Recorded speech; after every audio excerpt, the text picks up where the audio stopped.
Hi, Lynn. Hey, Lynn.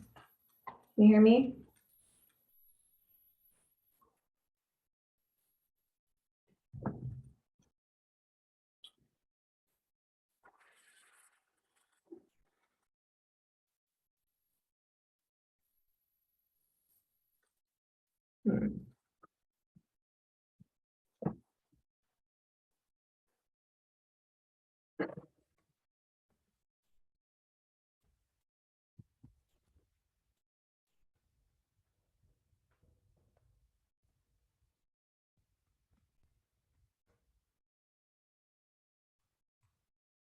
All right. Can you hear me now, Lynn?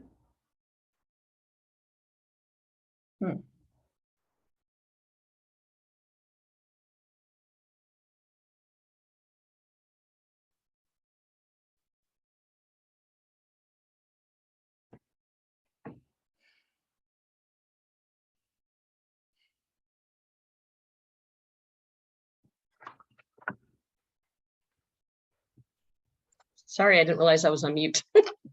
Oh. I was just distracted by this woman that comes by with a cart and digs through people's recycle bins on recycle day. And I mean, I don't mind. We don't put anything out there that's like money back type stuff or anything, useful. And I'm sure she's not the type of person that would like dig through to find bank statements, which I don't put in there anyway, but it always makes me nervous to see her kind of digging around in our bin. I just put a lot of stuff out there that I cleaned out of my office. Call me paranoid, I guess. Anyway. Tell me when you want me to share my screen. Okay. I'm bummed. I had like a new webcam that was like working really well yesterday. I set up like at the top of my larger screen. And then I had to like change all the, I only have one USB port on my laptop. Right. And so it was plugged into the docking station. But anyway, like I just had to reconfigure things so that my laptop was like on its the power cord that I was given with it instead of and somehow that then like it doesn't register any of the extra things I plugged into the docking station. So like I had to use the one USB port on it like to connect my mouse and keyboard, and like then my webcam can't connect. I'm just annoyed. And I tried this last night, but I didn't think to try the webcam part. Like unplugging my laptop and having it run on its battery, which is fully charged, so it should be fine, but yeah, like it's made me nervous. I've had to plug it in like in the middle of meetings, and sometimes it like, messes up my meeting or oh, let's see if I just unplug it, if it'll register. Kind of afraid.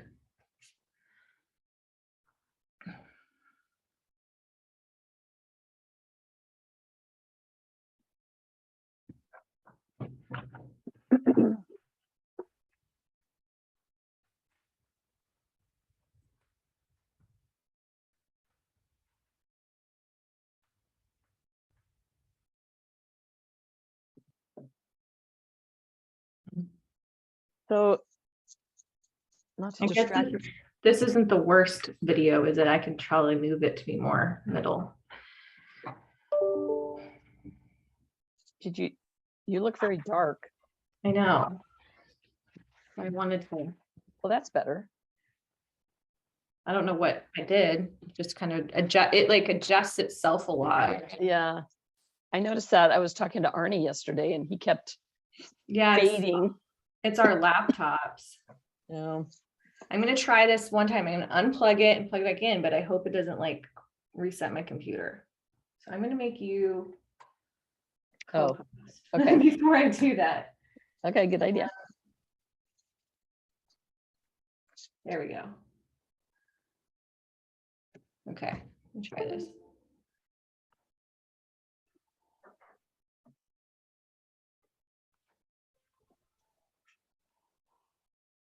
Oh, you've got lots of people waiting. Yeah, they just all popped in at one time. Yeah. So we could probably let them in. Yeah, especially the speakers, right? In case they have want to check their.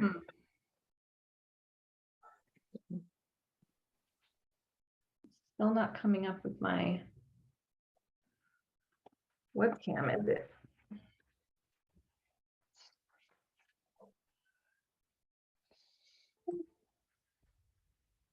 You want me to admit everybody? Sure. If I do it this way, switch things around.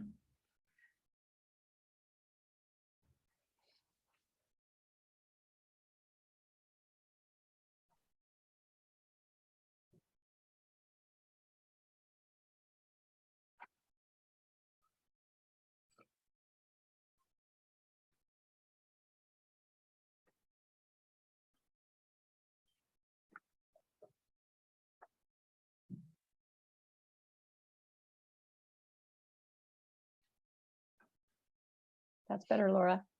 All right. Hopefully.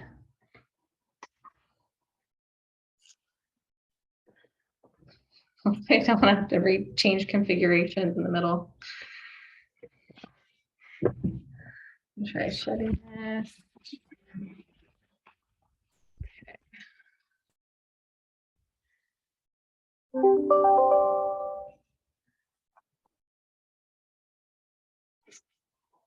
Hey, everyone.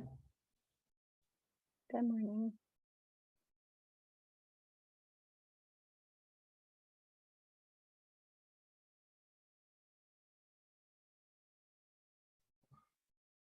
I'm just going to get rid of the waiting room now. Oh, there. Okay.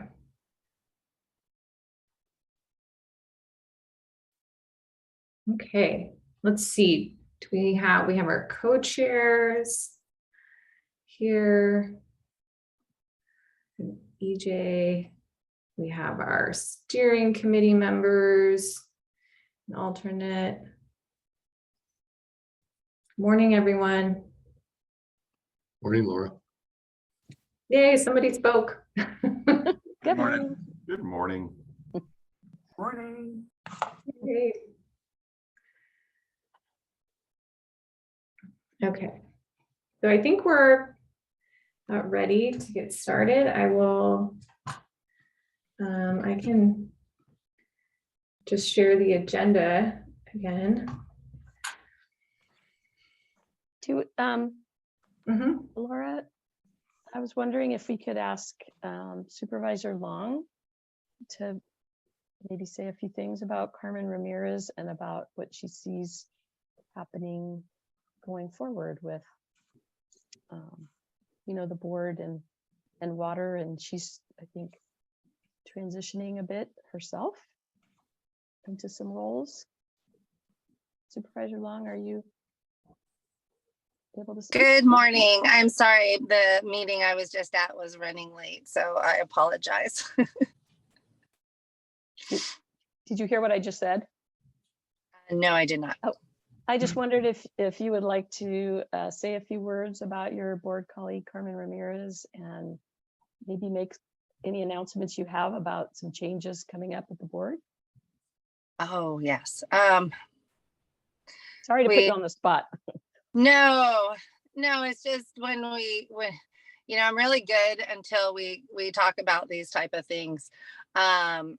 Supervisor Ramirez was just a strong leader in Oxnard, and so just appreciated working with her and her wisdom on all of her passion for civic duty and really representing her community. And the water was such a crucial issue for her.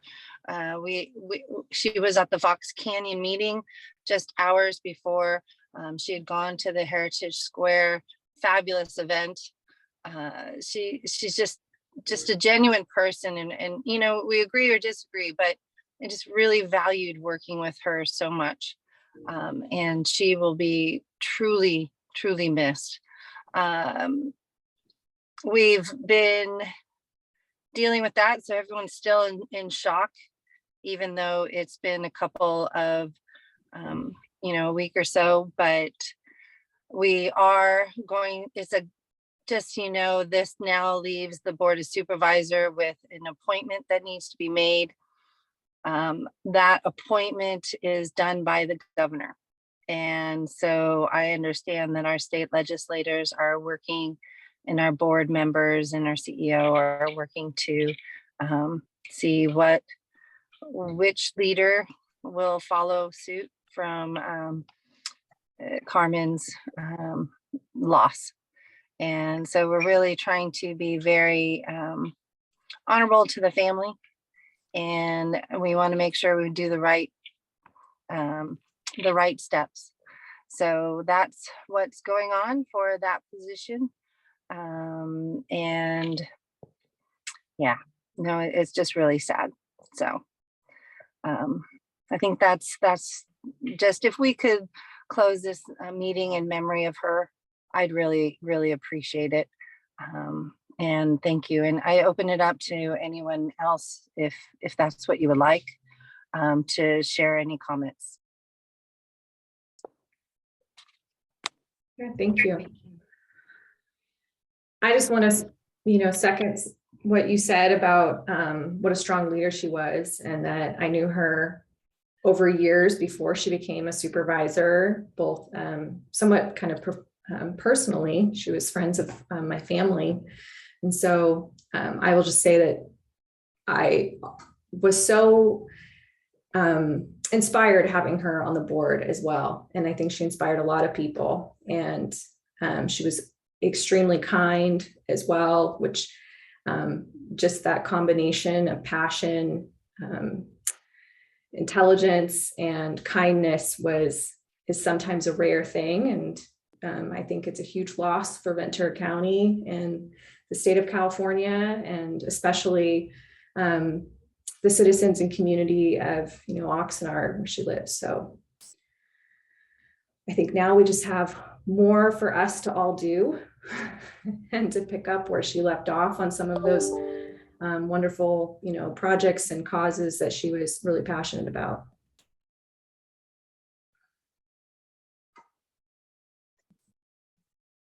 I echo all of that as well. She does leave a big legacy and a big hole to fill.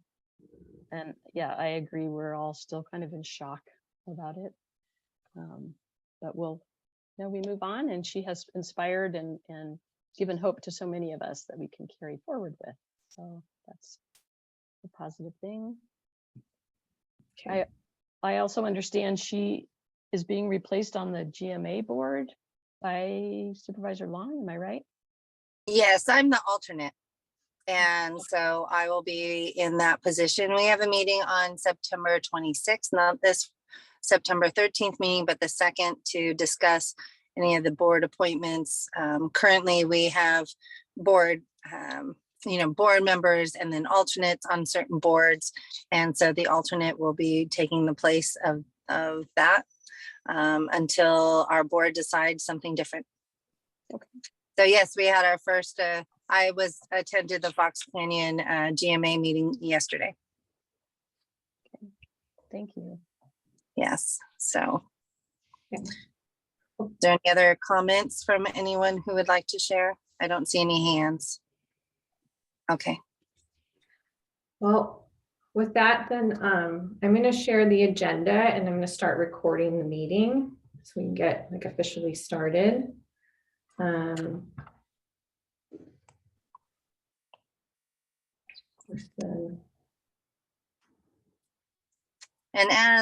Okay. There we go. Welcome everyone to our Santa Clara River Watershed meeting for August 25th.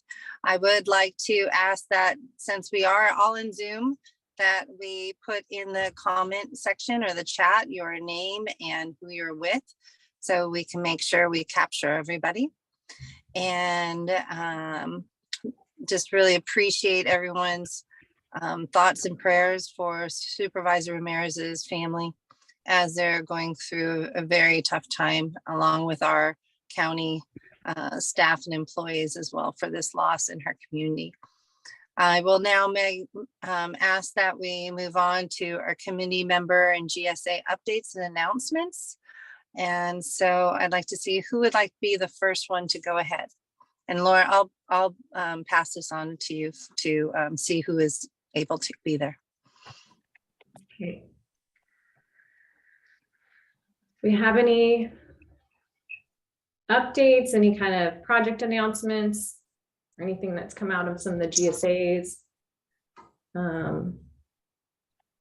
Start with anything from GSAs. Share. I'll do the one for Fox Canyon if anyone's not here for that. Yesterday we had a good meeting in regards to the rates for the coming year. And so it has been continued. That discussion has been continued to the September 9th meeting. If anyone is interested in going to that meeting, that is when we're going to have some more discussion on the rates for the year coming. Thank you. Thank you. I see Tony has his hand up too. Yes, good morning. I'll lower my hand. Just wanted to give a couple updates on the Fillmore and Piru Basins GSA.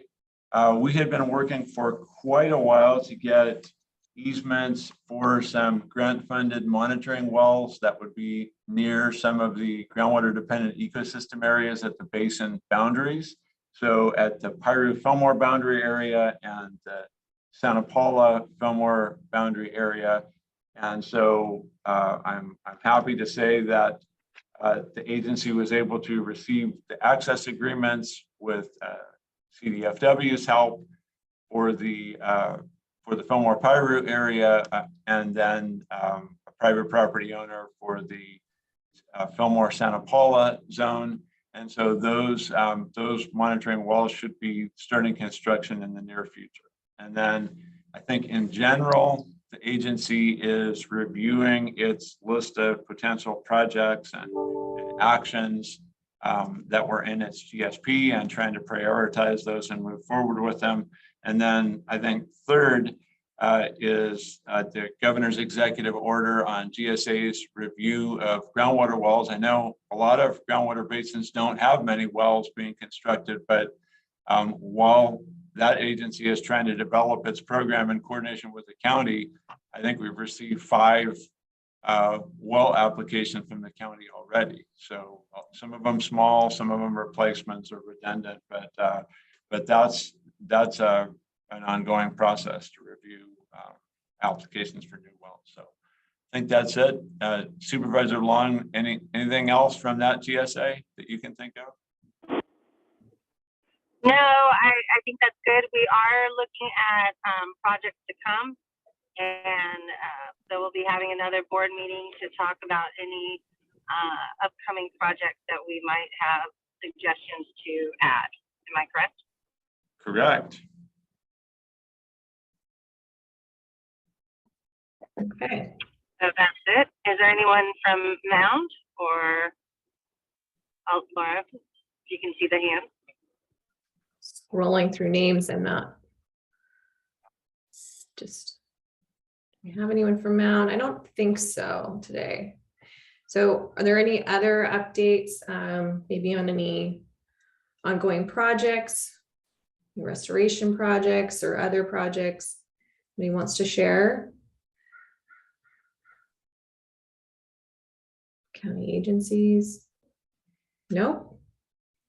No, I guess I know we'll you go guys to the have a next lot item. going on. You can't be, but we'll let you off the hook today, I guess. Okay. Well, All right, we'll move on to the next item then.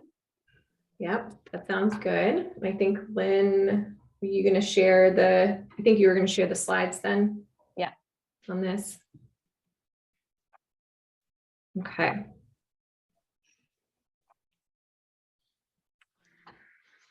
So getting into it's the Prop 1 Round 2 IRWM grant project solicitation process. I'll just quickly say how we're gonna kind of go over the agenda for this is we're going to give an overview of kind of where we're at in this process and and a reminder of like kind of next steps and how the process works. Then we're going to talk specifically about one of the projects that has come forward for recommendation from the Disadvantaged Community Committee. And we're looking for a confirmation from this group on that project of support. And then we'll have presentations on 4 projects that were submitted for the Santa Clara River Watershed or as a regional project for this committee, for all of you to consider, ask questions. And then we're going to try to rank them in priority and make a recommendation to advance some of the projects or all of the projects in a certain order, a priority order, to the WCVC steering committee. So that's just a quick brief of what to expect for the next hour. Okay, so let Lynn start us off with kind of where we're at. All right, thank you, Laura. So just to start off, we've been down this road a number of times already, and some of you in this meeting have been here this is the 7th time we've sat down together and looked at projects to help the watershed. And I know Tony and EJ and Henry and Christine and probably others on this call know how this works, but some of you are new, so wanted to kind of provide some overview. This is a really important part of our process because we spend a fair amount of time, we have goals and we have project ideas, but this is the time when we actually get to look at how they help us address our needs in the watershed. And there's funding, so that's good. So the funding area, as a reminder, we have $34.3 million in this final round of Prop 1 IRWM implementation for general implementation, which can include DAC projects, disadvantaged community. That we have negotiated a share of that for WCVC to allow our funding area to be a non-competitive or cooperative funding area. And that share for us is 25% of that amount, which is 8.57 million. So that's a set fixed amount that we have available and allotted for our region. We also have, there's a set aside of $6.37 million for DAC projects only. And again, we had negotiated a tentative share of 25%. That is a little bit less fixed, and it will depend on how the area-wide task force votes on the various projects that are submitted. But we have approximately $1.6 million that we would receive for the single DAC project that we've moved forward in consideration. There will be potentially additional funding left over from any projects that don't continue in round 1. And we hope to find more about that soon. That would add back to our 8.57 million, the amount of the project that doesn't move forward. So that's how that works. And in this final round, we will have we need to have at least one backup project in case any of the projects that we put forward in round 2 end up not being able to complete, because DWR doesn't want to leave any money on the table. And of course, we would want any additional funds available if any projects in round 2 are not successful. Hey, Lynn, I have a Yeah. question real quick. Did we, I don't recall, did we have a backup project in round 1? Did we put forward? Well, we did have a total of 9 projects we provided to DWR in our pre-application, our pre-submittal workshop that we did. And we wanted their feedback. The steering committee had determined that it would be good to get their input on all 9 projects. We ended up putting 5 projects forward after that. So we did have, if you will, some backup projects, but we didn't consider them, we didn't rank those. And they because- weren't in the application. Right. So I would say not in the way, we did not have a backup project in the way that we should be prepared with one this time around. Got it. That's what I was, yeah, trying to understand. Okay, thank you. Yeah, thanks, Christine. And again, 50% cost share for projects that are not DAC projects, and a 50% match waiver for those that are DAC projects. Now there is the in-between of a partial DAC waiver of match for projects that can demonstrate direct benefit to communities within a larger project, like a regional area. That's a little bit harder to do. I don't know, Christine, if you want to address that. We have not, to my knowledge, we've never attempted that with any of our projects. We have not. So, I mean, I think if it's I would say if it's something that we're going to do, we need to just consult carefully with the state to make sure that we handle it in the right way. Certainly shouldn't rule that possibility out, but I think anybody who might want to pursue it should acknowledge that or recognize that it's a bit complicated. Yeah. Okay. And you will see that reflected in the language that was used in the attachments you received. Some projects indicated they had a direct or an indirect DAC benefit, but it wasn't something that initially in my mind met the criteria of a DAC project. So those have kind of a question mark to them, and we can pursue that as we go forward. Any questions about the slide?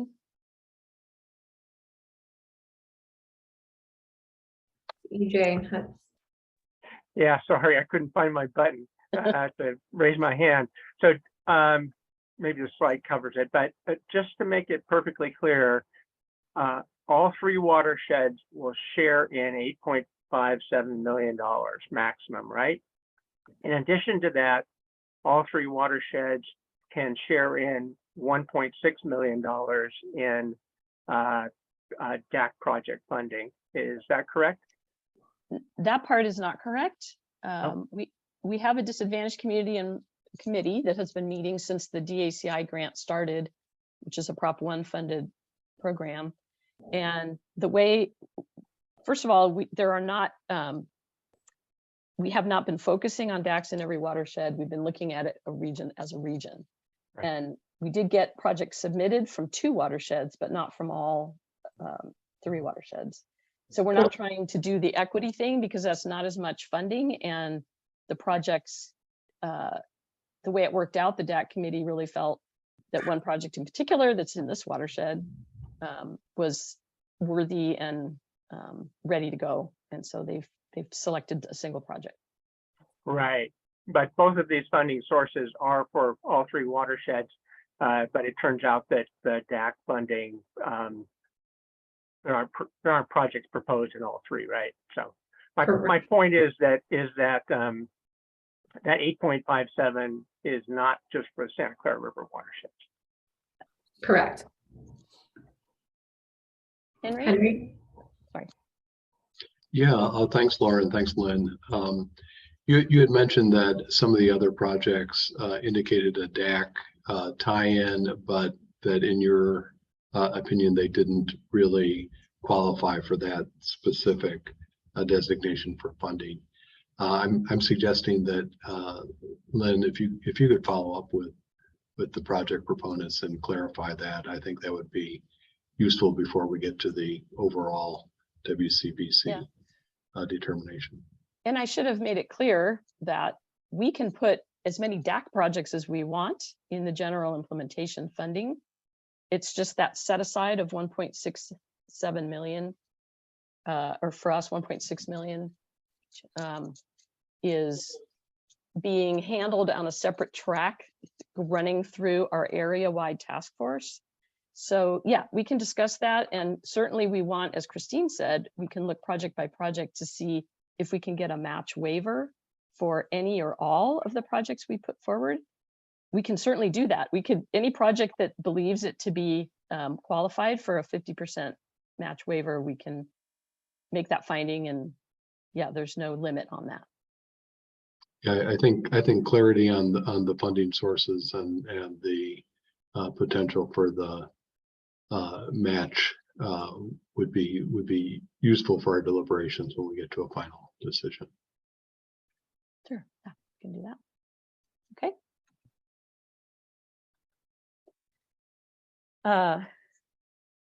Well, it looks like I have a discrepancy in my numbers, but so I guess I've pretty much covered all of this.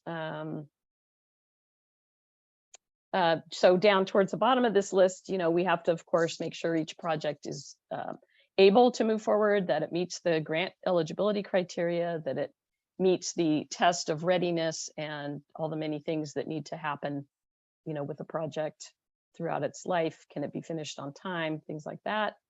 And the match secured. We also want to make sure that all the project proponents have the capacity to do what's needed to help fund the proposal and also for grant administration costs. And Christine, maybe you can answer this. I don't recall if we have funding in the grant itself for admin to cover some of the costs of invoicing, or if that's something that each project proponent has to pay for. Each project proponent could include that in their grant request. So ultimately, if your project moves into the grant application, you'd be required to prepare kind of three primary things: basically a work plan, which is essentially your scope of work, a budget, and a schedule. And all of those three things have to tie together. So you could include in your scope of work and budget the costs of grant administration, and it would be subject to the same match requirement that you're subject to on any other component of the grant. But actually, the state historically has liked to see that we include the grant administration in the grant, so they know that we know we need to do it. So the current, I don't know I don't recall how the last round of each project proponent budgeted for it, but each of us have in our work plan, we have a task that is written identically for every single project that says, we'll do the quarterly status reports, we'll do the quarterly invoicing, we'll do the things we need to do that are required for the grant. So that is an avenue available. And is that capped at 5% or 10%? That I'm gonna have to look up. Okay. I'll get back. I'll look at the PSP while we're talking here and chat it. Okay. So the role of the group today is to focus more on the bigger picture and to look at the overall viability of a project and the overall fit for the grant and the overall benefit it provides to the region and to the watershed, or today the watershed or the region if it's a regional project. And the steering committee has a little harder job, and Henry pointed out, there's some information the steering committee will need when they make their decisions, which will happen on September 12th. So we'll be working together to provide that information. And then just generally, what type of support does the project have from the community? How is it fitting in with the other plans and goals for the project proponents area of coverage? I mentioned this also in the bullet above about governing board or council support in general, making sure that the project proponent already has at least some sort of nod or thumbs up that this can proceed, so that you don't run into a problem later if the project moves forward and then it can't be completed because the council or board doesn't support it. Oh, are any questions about that? Okay, just big overview, the final guidelines in PSP were released in May. Watershed's had some discussions at various levels about the greatest needs and project ideas that might emerge for that. We did a formal call for projects on June 22nd, which closed on August 1st. And we had the briefing prior to the close, on June 30th, we had a briefing about the grant program. And Christine, as usual, provided us a great overview of what's needed and what are some of the pitfalls and how is this process, how does it work? And then just a reminder that all of these projects were submitted through online forms, and they can be found in our map portal. And right now it's set up so there's a red dot on the map for every project that is asking for round 2 funding. And we have I believe two yellow dots. A couple of projects removed themselves from consideration of round 2, but they're still seeking to be included in the IRWM plan. and those are yellow. And we will also have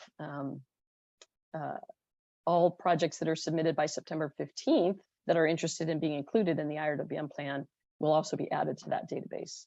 That deadline is still coming, and I'll be reminding everybody to include any additional projects they want to have in there, which may prove to be helpful for some of the state grant funding if they're going to require that your project be included in an IRWM plan.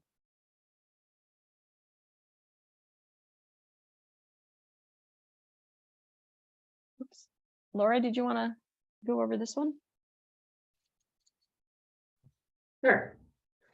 So we've received, there's I think 9 overall projects. That includes the DAC submitted projects during the open solicitation period.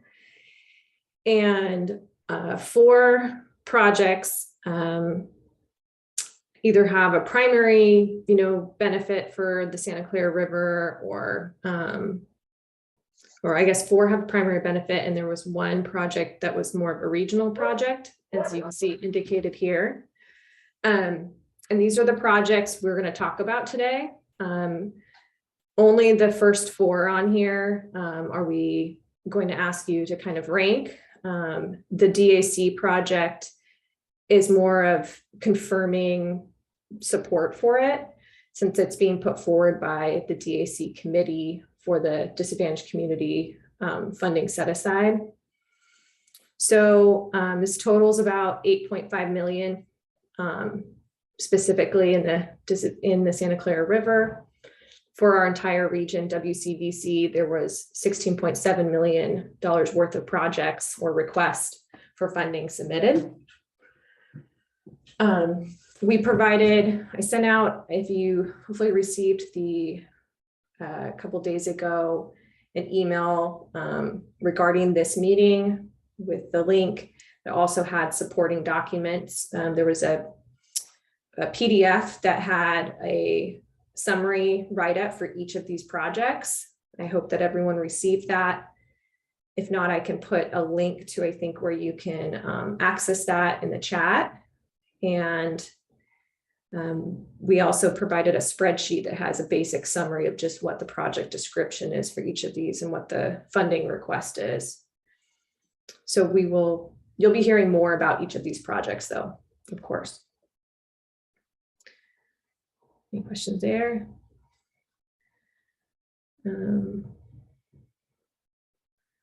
Okay. Oh, all right. So review process, I can talk about this, Lynn, if you'd like. So we've provided project summaries I just mentioned, and then there's also was included in that email a worksheet.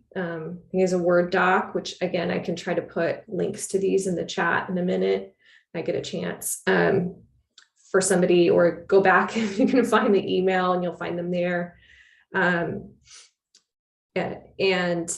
that worksheet is more just kind of for your use while listening to project presentations. You can check boxes of, mostly it's like specific to eligibility requirements. And then after that, like I said, we're going to review all the projects that are benefiting the watershed. We're going to have presentations. You guys will be able to ask questions. We'll have some discussion. There'll be a voting. We'll have an online voting, since I know that we've normally done this in person and there's been kind of ballots or raising of hands and things like that. So we're going to be using an online, just like ranking. And then I'll report out the results of that. And then we'll have further discussion. So, if don't agree with the ranking, we can talk about it. And then we will make a motion. Hopefully we can make a motion to recommend a ranked projects or priority projects to the WCVC steering committee. And as a reminder, at our last meeting, we did nominate a new alternate to the steering committee to represent the Santa Clara River. So our current steering committee members are Anthony Emmerich from United Water Conservation District and EJ Remsen, the Nature Conservancy. And our alternate is Jody Schweitzer from the Farm Bureau. So again, thank you to Jody for stepping up and agreeing to participate as a steering committee member. And that's only if somebody's not available on the steering committee to attend the September meetings. Okay, any questions? It's pretty straightforward. Okay, next slide.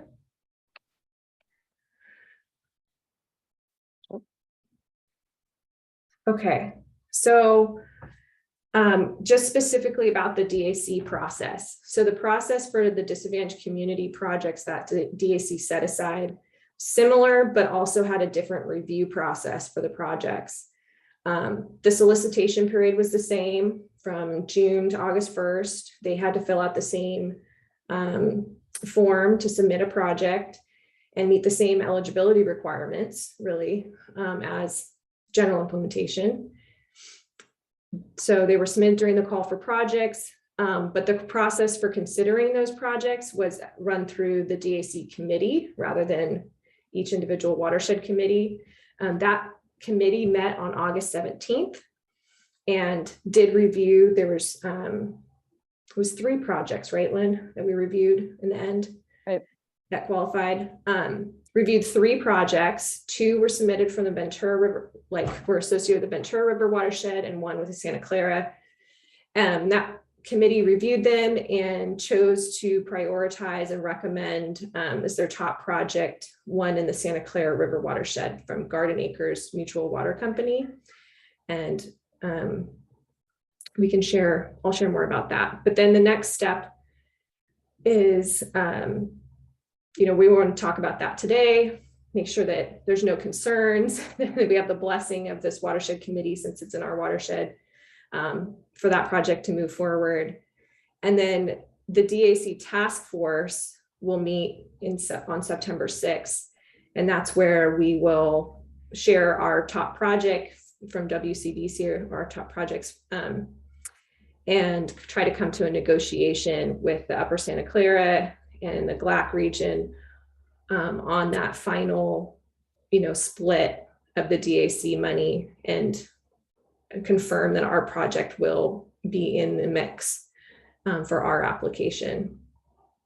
And then the WCV steering committee will have that project on their list to review in September 12th. I think we have the area wide on here twice. Oh, oops. Sorry about that. Different order. And then just to reaffirm that other projects in the $8.57 million funding pot can also be DAC projects. So the set aside was intended to be, well, we always have to have at least 10% of the grant program. At least 10% of all of our projects need to be for DAC communities per the statute. This time, the set aside was focused on making sure that we followed the process with the Disadvantaged Community Involvement Program, which was to do a really deliberate needs assessment and outreach to communities, engaging underserved communities in this effort. And that's why we formed the DAC committee. And so that money was being held off primarily to make sure that whatever projects are selected, at least in that area of funding, were reflective of what the needs were identified during the needs assessment. And there was a tool developed by Cal State University Northridge called the TAPT app. And in the DAC committee, the Northridge staff actually ran the application with the 3 projects. And the Garden Acres project emerged at the top because it addressed the criteria that were established for that, which included, the number of people served and how will it address the needs identified by the community members. So it emerged at the top of the list, and then was also subsequently voted at the top of the list by the committee members. So there's slightly different analysis and criteria that went into selecting those projects, and a reason why that fund is separate from projects that might be DAC projects in the other funding pot that we might submit. Do you have a question or a comment on that, Tony?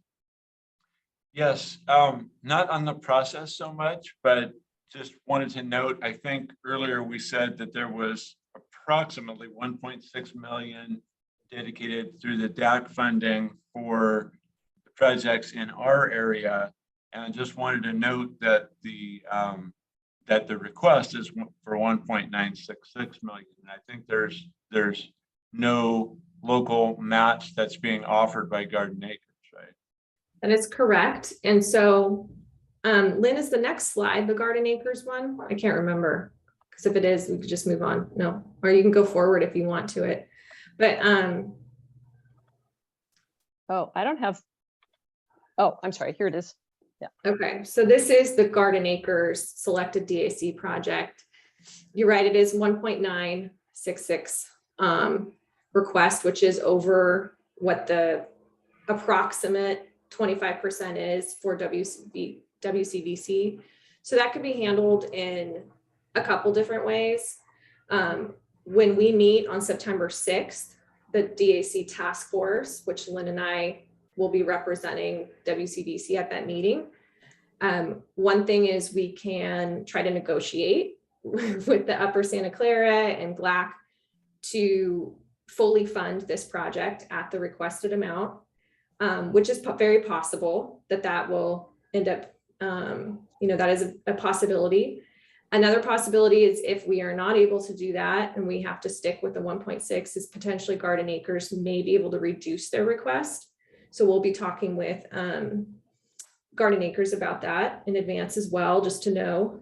And then a third option, really, just to put this out there, a third option is that when the WCVC steering committee meets on September 12th, after this, we'll know whether or not we were able to fully fund, get a bigger slice to fund this project out of from the GLAC and Upper Santa Clara, if they were able to agree to that.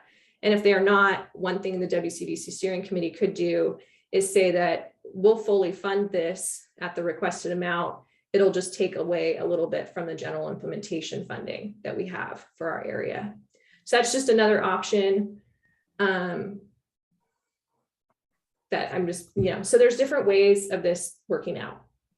And of course, we'll try to get all the project fully funded and see where we go from there. Does that answer the question?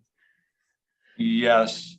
Kind of a follow-up question on that one, if I can, is not that there ever would be change orders or unforeseen conditions with a project like this, but just to think about that in advance is Garden Acres, are they up against such a rock that if there was a problem in the project, that they'd still be able to keep that moving and not stumble on that? I think that's important to talk about ahead of time, because there might be a change order that results in an increased cost afterwards.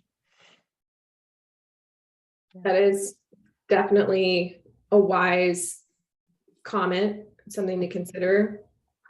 Lynn or Christine, I saw Christine on mute. No. Yeah, the PSP, for those of you who don't know, the PSP is the proposal solicitation package. So it's basically the application requirements. You are allowed to include contingency amounts in the budget. I don't think it has any specific limitations on that, but you are expected to justify the contingency amount. And I would expect that the state would want it to be limited. I think if you included a 10% contingency and said, yeah, that's pretty typical, they would probably live with that. If you tried to give them a 30% contingency, they might chafe at that higher percentage. That's a good question, Tony, too. That's something, for example, like the steering committee could ask in advance. I know there's an opportunity for steering committee members, or, this committee too is really to put that question out there to Garden Acres, to the project proponent of, did they include contingency, and consider that, when weighing the project, or make a request that it's included, that kind of thing. So these are the types of questions we do want to get out there now and be discussing. So I made a note of that. Yeah, thank you for that. So we can follow up with Garden Acres before the steering committee meeting. I don't know the answer off the top of my head, but so again, this project, I guess, would just go back to the, I don't know which way you're going. Well, I'm going backwards. I think Okay, if so I think we're we're done with this one. yeah, we're done with the DAC process, and thank you, Lynn, for reminding everyone that the projects that arose, that went through the DAC committee, really the intent was that they came from the disadvantaged community involvement program, through all of that engagement and needs assessment that we did with the communities, to make sure that we are, to try to fully address the needs of the community and look at what kind of projects are available that meet those needs. So Laura, there's a question in the chat box. oh, thank you for how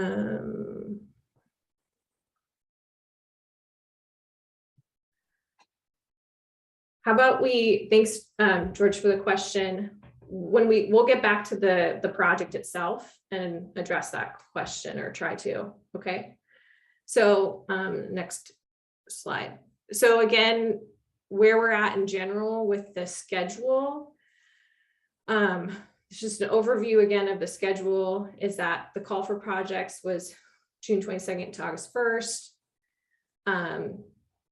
There was different committee review and committee reviews. So that includes the DAC committee that met already. And then the Ventura River Watershed committee met earlier this week.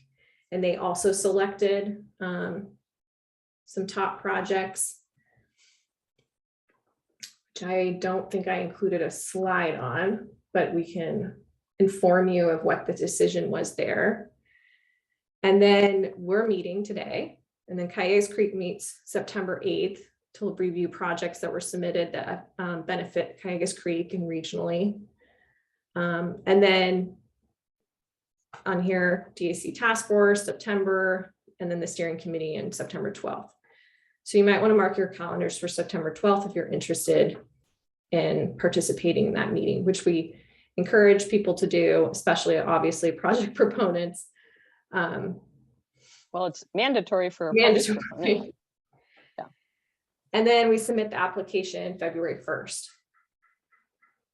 And that's Okay. when Christine gets much busier. There's a lot that goes on. And I don't know, Christine, if you wanted to say anything at all at this point about those projects that are selected and what they have in store as far as meeting together to determine cost splits and things like that, and all the things they need to provide to you. I covered a lot of this in the presentation I gave at the previous meeting. What was that, about a month ago? But the projects that are selected then on September 12th will have the final suite of projects. There then will be a great deal more work for the folks whose projects have been lucky enough to be selected. We would develop a scope of work with a consultant to actually prepare the application. That's not something Cayugas does in-house, but that would be then required that each project proponent contribute to that cost. How that's split is something subject to negotiation among the project proponents. Sometimes we've split evenly, sometimes there's been a proportionate split on funding requests. Sometimes NGOs and DACs haven't contributed or have contributed far less. And then over the course of the next few months, there would be detailed requests for information. I mentioned earlier that work plan, schedule, budget. Those are the three big ones. And templates would be provided for that, as well as guidance. And then there's subsequent discussions to help flesh out the remaining aspects of the application. And then the application is due February 1st. So, we always endeavor to get it done a little ahead of time and not at the last minute, but it is a fairly intense process, even though the application is simpler than it has been in some of the prior iterations. It's about the same as it was in round one, which was simpler and more straightforward than it had been in Prop 50 or Prop 84.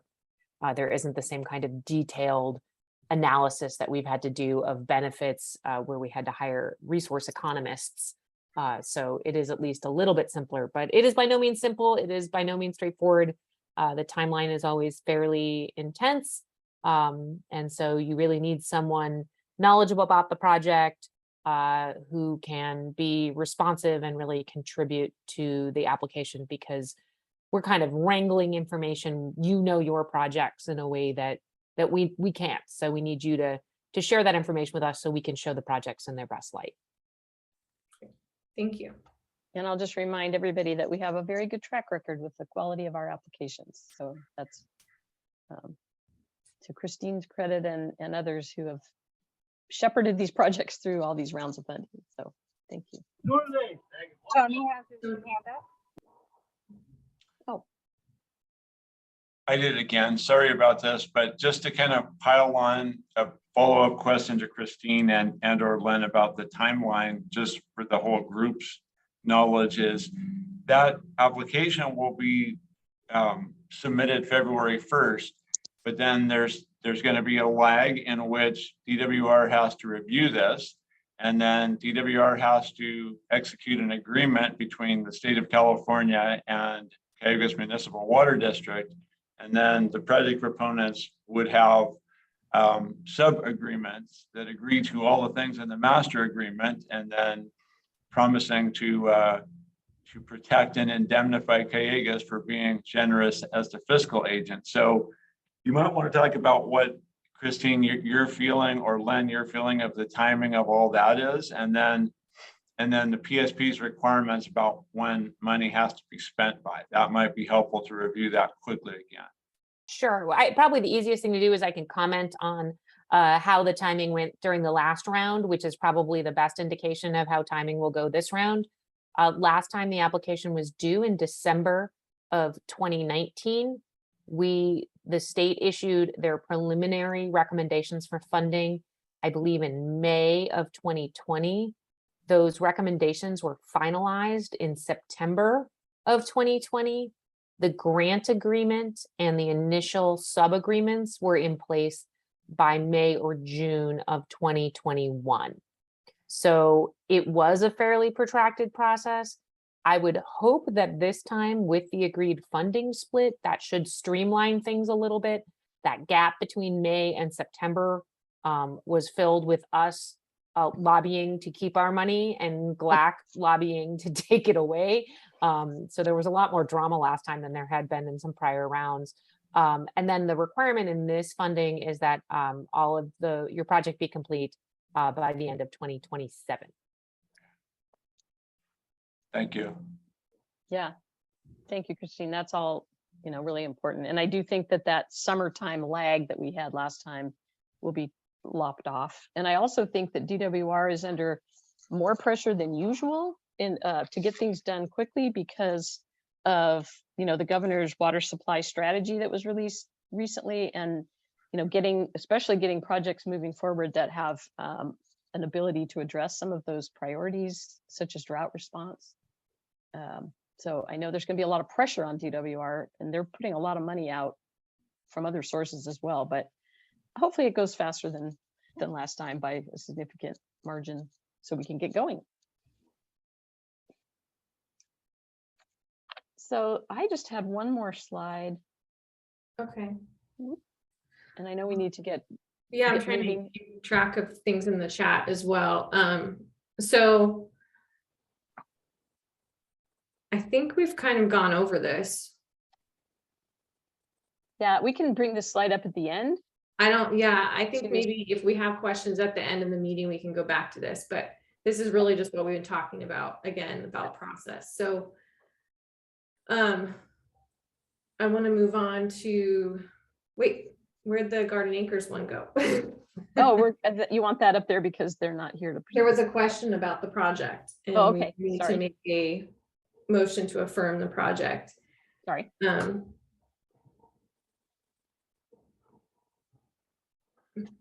And I'm just sort of pausing, looking at the comments, because I was surprised to see, Tom, you need to leave and won't be able to present the UCSB project, but someone else will. Is that correct? Laura, I think Tom's already off. Okay. I'm involved in the project as well, and I'm ready to present the brief that we have for today's meeting. And then if there's anything I can't answer, I can bring those questions back to Tom and make sure those get facilitated out to the group. Okay, great. So we'll just do what we can and Yep. hopefully we can address those questions. And there may be questions for all the projects that some of them may not be answered exactly today, but we'll follow up. So with the DAC project, this was the project that ranked the highest that the DAC committee wanted to recommend for funding. Again, that set aside is 1.6, and this is slightly over that amount, but we will try to negotiate that with the DAC task force. So really what we want to focus more on is like the project itself, and does the committee support this project? And there was more of a detailed write-up provided on this project. Has everyone had a chance to review that or see that wanted to? We've provided that information in the email to that project before, and this is the general kind of summary of it. It's to complete the design and engineering, construct a backup well, and all the necessary equipment to get in place for a backup well for the Garden Acres Mutual Water Company, which is located in Island Acres, which is designated severely disadvantaged community. It's basically a sustainability and resiliency project, since they're at risk without having a backup well. And Marianne Rooney, unfortunately, isn't able to be here from Garden Acres Mutual Water Company, but I will say she's been very responsive to all questions, and they've been very eager to get this project forward. Their board is in full support. They've already provided letters of support from their board and all necessary documents. They've filled out the, what's it called? The DWR. The self-certification form. Self-certification form to the best that they can already. So I just want, just as a little bit background, that the project proponents themselves have been very responsive and forthcoming with providing information on this project. And I just want to add to that, that when I believe her comment here about the mutual has been identified as potentially at risk is tied to the State Water Board risk assessment. And they went around the state, and unsolicited by anybody, they went in and made these determinations of risk. And Garden Acres or that community is one of them. I don't know what order the hands went up. I think Henry was first. So Henry. Yeah, thank you, and thank you, EJ, for letting me ask. This sounds like a really good project. I was just curious, in particular with the funding ask, are they receiving some sort of engineering support in trying to develop this project? Was that something that the DAC group reviewed?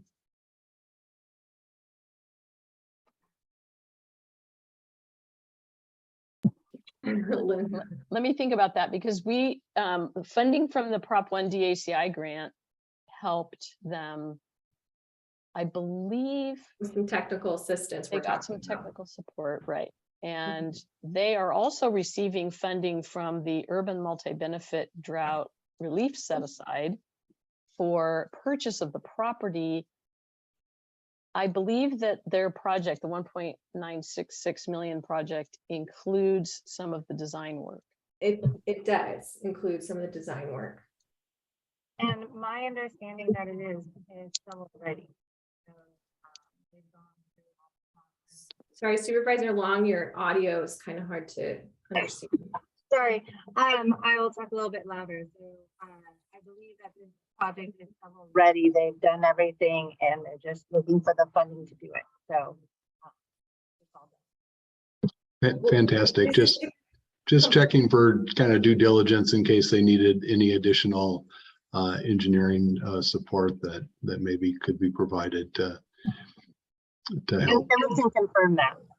This is to provide some engineering as well, is to complete engineering and to do the construction.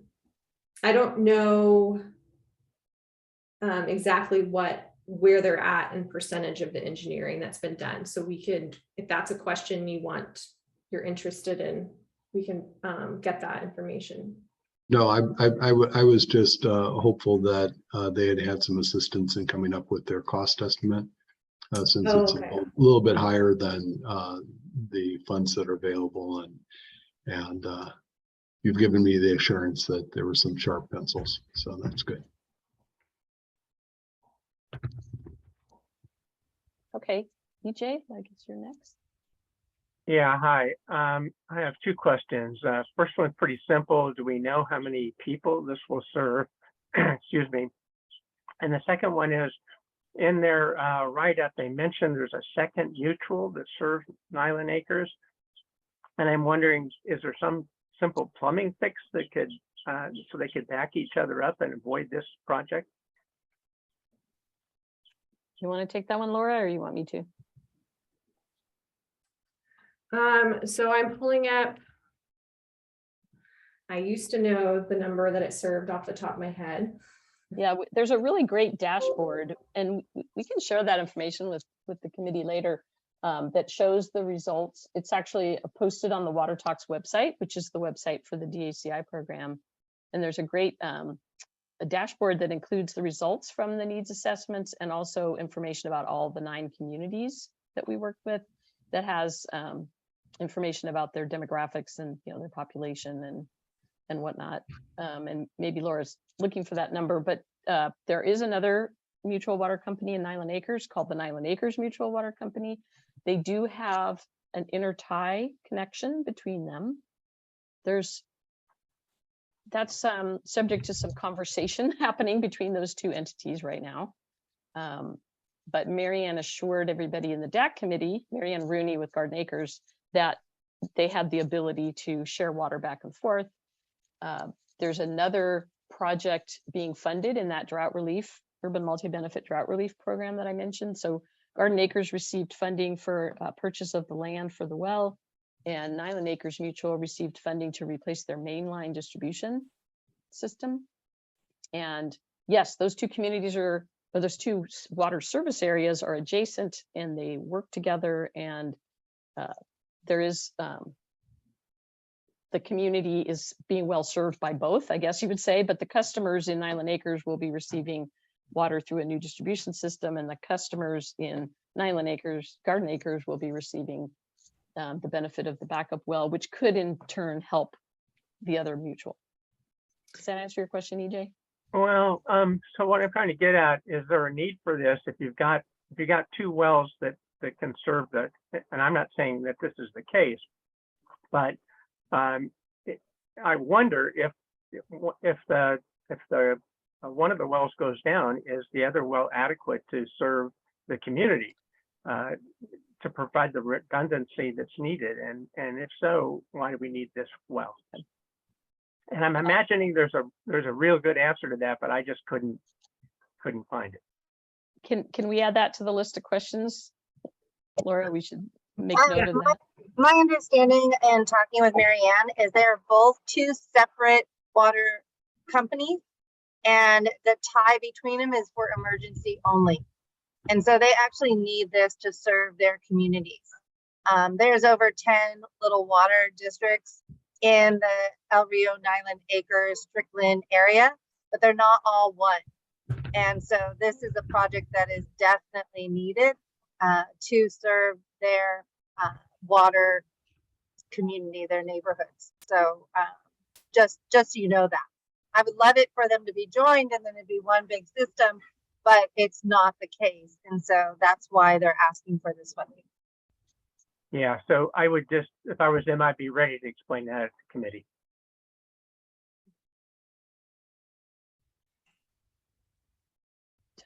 Oh, did you have an answer yet, Laura, on the size of Garden Acres? Well, I can say that the Nyland Acres community is 485 participants, but I'm not pulling up. And you don't Like need, you said, Lynn, I think that that's the, no need to delay looking for that answer. That was just kind of a curious question. So thank you. Tony? Yes, I wanted to address there was a question earlier in the chat regarding this one, and both of the Nyland Acres mutual water companies, the Nyland Acres Mutual and the Garden Acres, water use will be limited by the regulations that the Fox Canyon GMA sets. They're both fully groundwater supplied. And so this project will not increase water supply, it will increase their water system's reliability. And because of assuming that we can't do what EJ has suggested, assuming that there's not capacity in the other system to either produce that much water for both of them, or the interconnection can't supply 100% of both needs.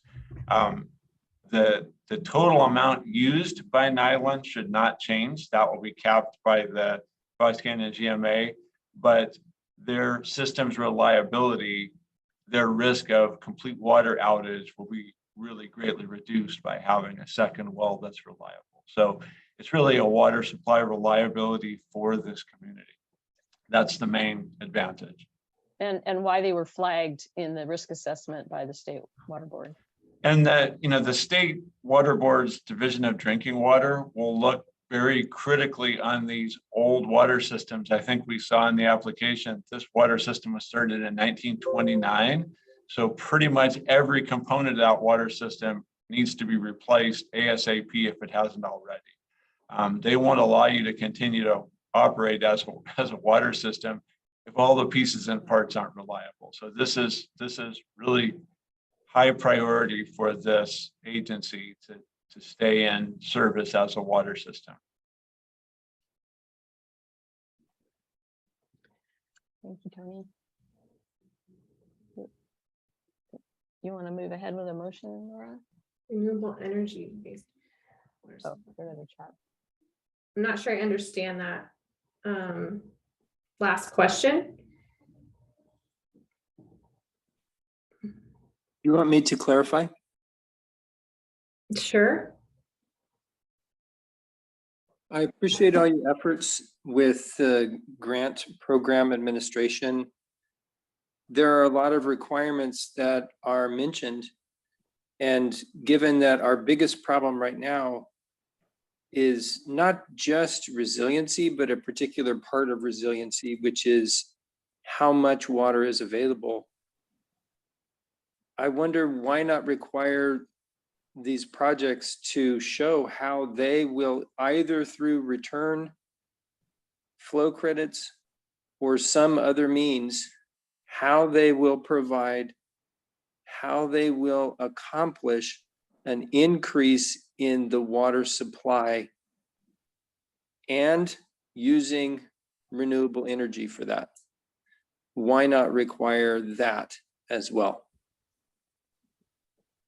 I think maybe more you're asking about water conservation rather than water supply, since none of these, his project isn't intended to bring or create more water, bring more water into the system. And like Tony said, it's governed by the Groundwater Sustainability Agency. So they're not able, they won't be, there's not necessarily an increase in water use. As he was saying, with this backup well, it's just a system reliability.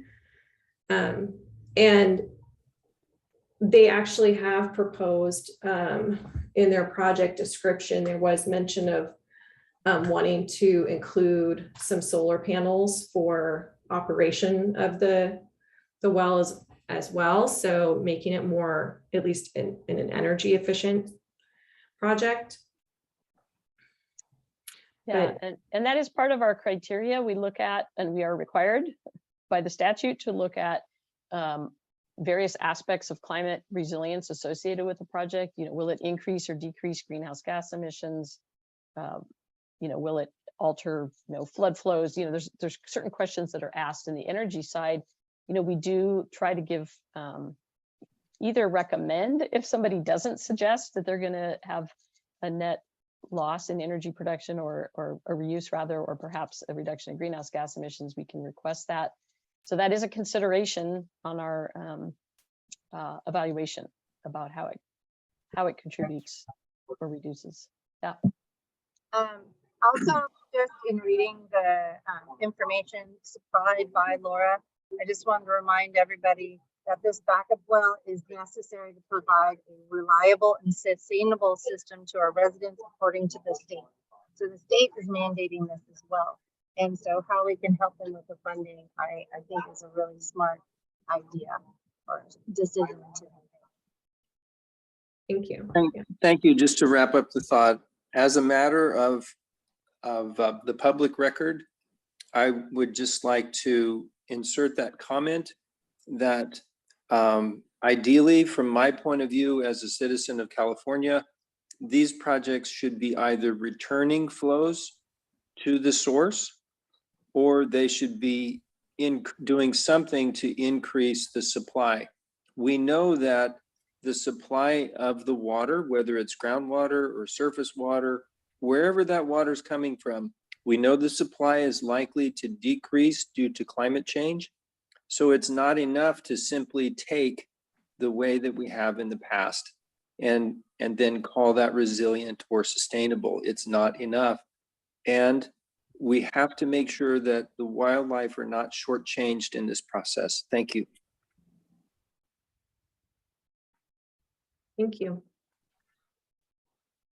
Laura, on this process, do we need to vote for each project? Is that what we're? Well, I mean, I know there's been some questions put forward then at the steering committee that will make sure that Garden Acres is prepared and prompted to, you know, address, answer. But barring that, I guess the question we have is there generally support for this project in the committee? Is there anyone who, you know, is there?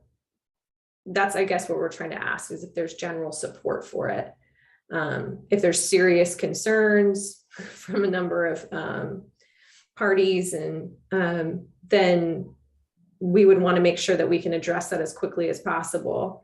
But in general, if the questions that have been posed about making sure the cost estimate, like the engineering cost estimate, was done thoroughly, about being able to tie in with neighboring water mutual in an emergency, how necessary, you know, just confirming that this backup well is necessary in that case. And then I know there's a question about just the number of households or population that this specific project serves. So with answers to those questions, assuming that they are, you know, seen in a positive light, do we have support for this project? Laura, I would make a motion to support this project on behalf of this committee. And I would second. Was that Supervisor Long? Yes, I would second. Thank you. Okay, I don't know, what's the next step? I'll let our co-chairs run this part. All right, so who are the voting members for this vote? Laura? Generally, just our full committee, anybody. Okay. All right, so with that, I would like to either raise your hand and say aye. So all in favor, say aye. Aye. Aye. Aye. Any no's? Nay? There's one no. Any abstention? EJ, did you have a question? Okay, so that motion passes that this project will continue to move. And just to let you know, I did ask Marianne Rooney to join us, but I think we're good. I just want to make sure that they're on for the next meeting to make sure any questions. I think that's a really important factor. Yeah, she will absolutely be at the next meeting. Okay, so moving on an agenda.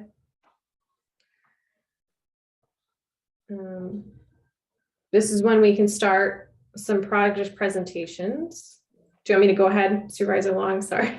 Yes, please. Okay. And we had first on the list was UCSB. And I think Danielle, are you prepared to talk about that project? Yes, I can do that. And I can share my screen, right? Let me make sure. Okay. I might have needed to turn. Yes, you should be able to share it. Okay. Can everyone see my screen right now? Okay, perfect. Morning, everyone. My name is Danielle Iaconelli. For those who don't know me, I'm a biologist with Stillwater Sciences, based out of the Ventura office, so local to the Santa Clara River area. And I'll be presenting our GDE proposal for this funding. Thank you, everyone, for considering this project. Tom Dudley with UC Santa Barbara is kind of the lead on this project right now. And then there's also some others in Stillwater Sciences that will be working on it, including Bruce Orr, I think many of you know from previous projects around the watershed. If we were funded, we'd also be partnered with United Water Conservation for this effort. So just a little bit of background. Within the Santa Clara River, there are significant areas of remnant riparian forests that predate European settlement. We think that's really important to the ecosystem of the Santa Clara River, and there's a lot of unknown data associated with those forested areas. So part of our goals for this project would be data collection surrounding those riparian forests. And then also looking at groundwater, interconnected surface water, which are things that could potentially be threatened by climate change, invasive species, groundwater pumping, et cetera. The general study area that we're focusing on includes Santa Clara River Valley from Sespe Cienega downstream to the Highway 118 bridge west of the Freeman diversion. So you can see right here, this is kind of a map we put together quickly.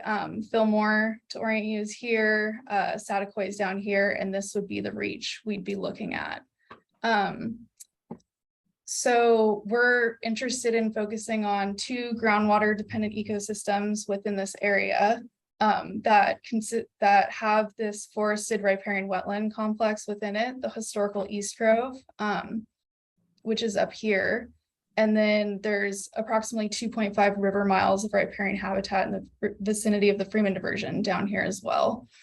So the major project components, we'd be interested in monitoring groundwater levels and interconnected surface waters in these GDEs to validate and refine previously existing groundwater models. That can include, what we're thinking about is supplementing existing wells with shallow monitoring wells that focus on the upper 10 to 15 feet of alluvial soil, mapping surface water distribution through time, with the goal of producing a comprehensive map of surface water dynamics through time, correlating surface water extent with depth to water in the groundwater wells, finding, gaining, and losing surface water flow reaches within this area. So understanding where the surface water exists through time. And then the overall goal of this first component would be to help inform surface water groundwater modeling and assessments of ecosystem needs in the water resources planning and management decisions. So that's something that we think there's a lot of data lacking in this area, and that could be used to help inform decisions in the future that could be really helpful for the Santa Clara River.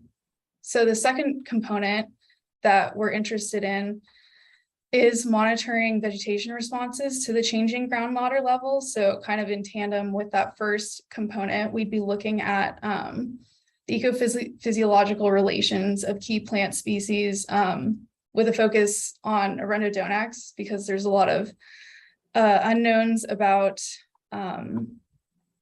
that particular species in the Santa Clara system, to the shallow groundwater availability. So we'd use remote sensing, NDVI, LIDAR, et cetera, to track changes in riparian vegetation health through the study area, monitor the plant-water relations of Arundel and a subset of riparian trees in this riparian forested area, correlate indicators of water stress to depth to water measured in wells, and then assess model effects of that water stress to the depth of water wells on predictive habitat suitable for focal wildlife species dependent on these local GDEs. Again, we think there's a lot of great data that can be collected in this area that hasn't been in the past, so it would be really helpful and useful to collect this information in this area. And then the third component we'd be focusing on is monitoring aquatic habitat occurrences. So looking at surface water quality sampling with a focus on annual and seasonal variability. There hasn't been, that data set doesn't exist at this point. So we think that's really important to look at. Using eDNA to document species presence with a focus on taxa conservation concern. Obviously, steelhead is a hot ticket item in this area, but there's also Pacific lamprey, western pond turtles, and other vertebrate species that we could track and better understand where they're using the habitat. Visual surveys for aquatic vertebrates, and then conducting an aquatic invertebrate sample.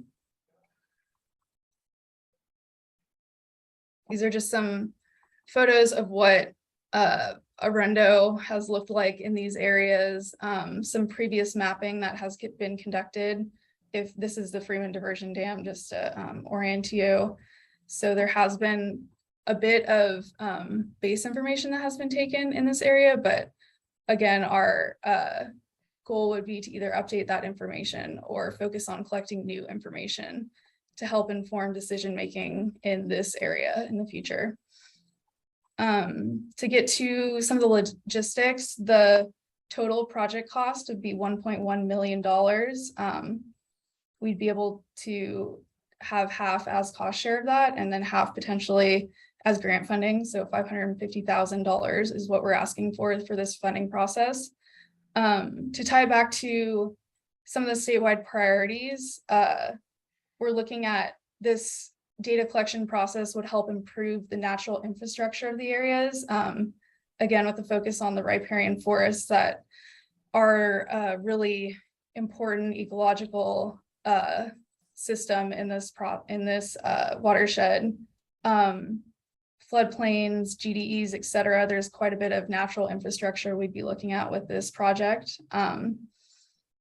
This would help inform water management, drought preparedness, climate resilience, some of these unknowns in the future that could come up with our changing climate and changing population in the area. We would be partnering with the university, would be partnering with the water district, Stillwater Sciences, potentially some nonprofits to help conduct this information. And then this project focuses on helping with watershed protection, restoration projects in the future, management projects, and then reducing the risk of wildfire or improving water supply reliability by better understanding, particularly Arundel, but a lot of the non-native fire species that burn really easily in the system. So helping understand that.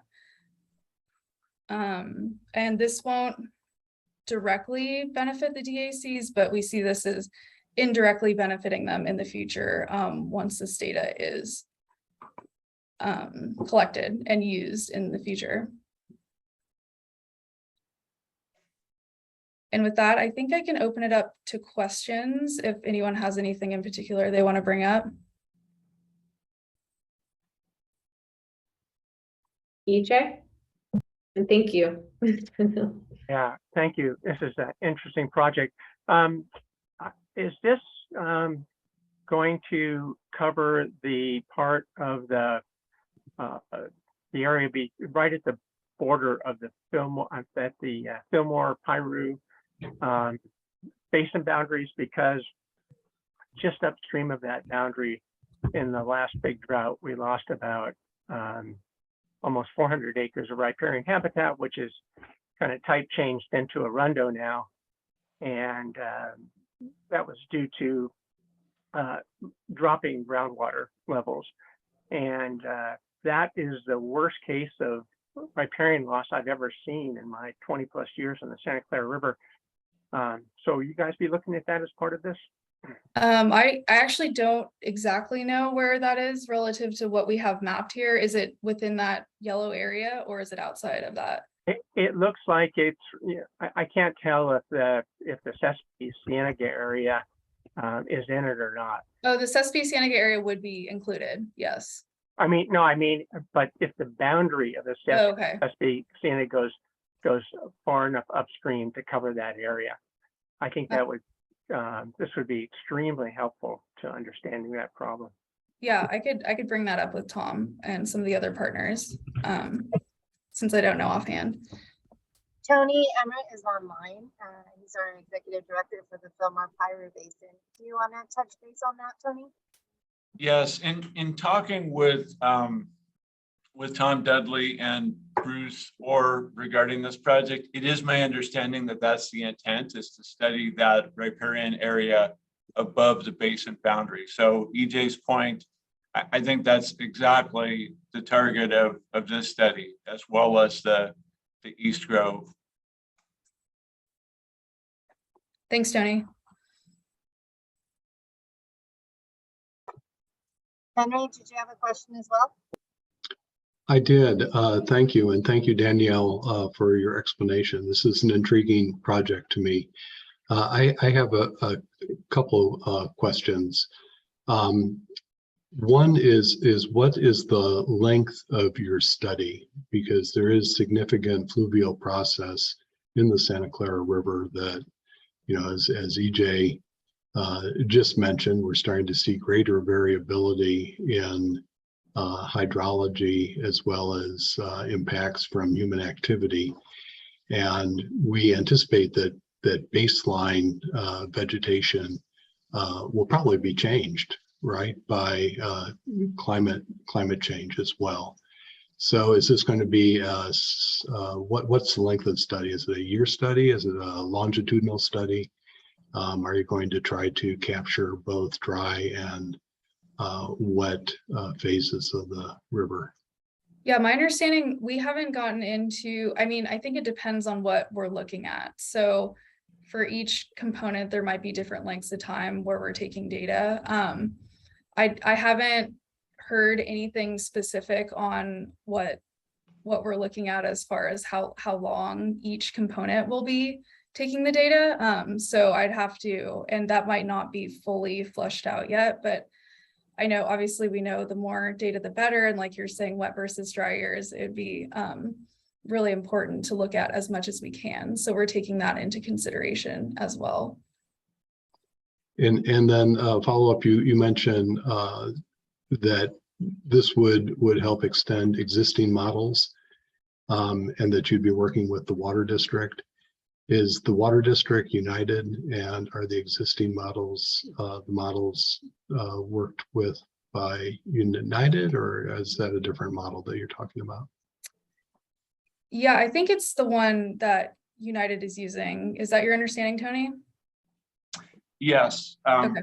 that would be, I think I'll address the monitoring wells length of time. I think United's hope would be that any monitoring wells installed anywhere would have sort of a forever monitoring that we can really watch this over time. So maybe the funding source doesn't make it after a couple of years, but the hope is that things like monitoring wells, we would continue to collect data that we can really use to evaluate things. So and then it would be our desire to make sure that all of that information, monitoring well data and everything, can be fed into the regional model that United's some of my coworkers manage.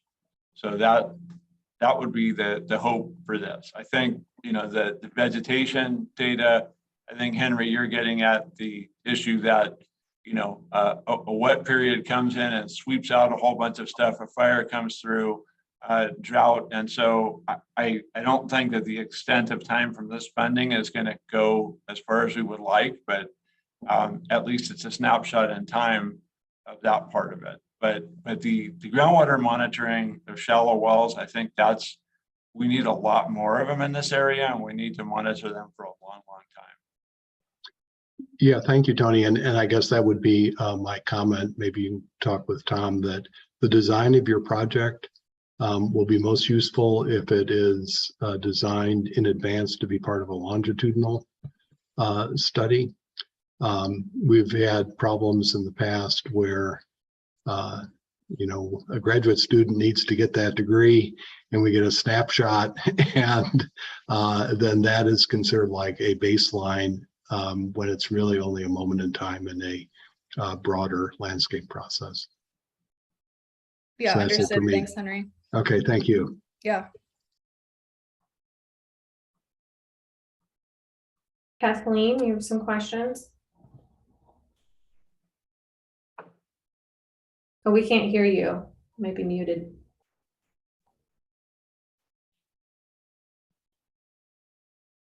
Maybe having some difficulty with audio.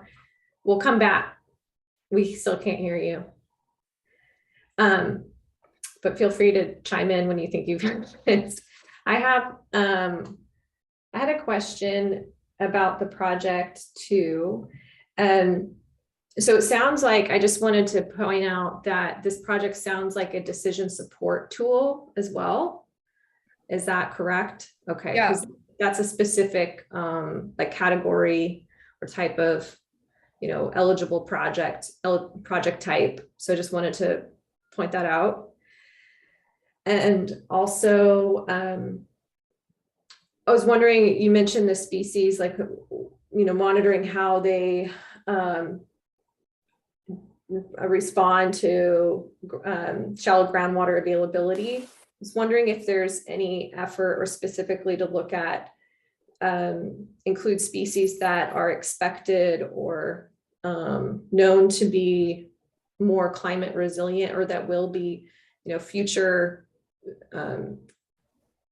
species that we would benefit from having in our future climate, and including them in this study and how they're responding, just like a specific effort for that. Since I know there's a chance we'll be looking at species migration or other vegetative, species that we would want to include in restoration projects, considering future climate for this area. Yeah, I don't think we haven't talked about that specifically, but that's something I think that would be useful, and that we could consider including, and that I'll bring to Tom's attention as well. The call out. Thank you. And EJ, I think, has a question. I do, but is Kathleen ready? Can you hear me okay? Yeah, now we can hear you. Oh, thank you. Yeah, I just had a question earlier. We were talking about the shallow groundwater, and I think you might have mentioned that 10 to 15 feet wells were going to be constructed. I just wanted to ask. Not right? We would be monitoring 10 to 15 foot groundwater wells. So we're not constructing wells to pull out more water. It's just we're looking at that kind of surface water groundwater interface that occurs in the 10 to 15 foot depth. Okay, these are already in place and existing. These would be, my understanding is, I guess these would be newly constructed. We don't have the areas totally fleshed out yet. That's in discussion right now, but these would be constructed. But I guess I wanted to make sure you understand that it's not a water well to pull out water. Right. Yeah, okay. So yeah, these haven't been constructed yet.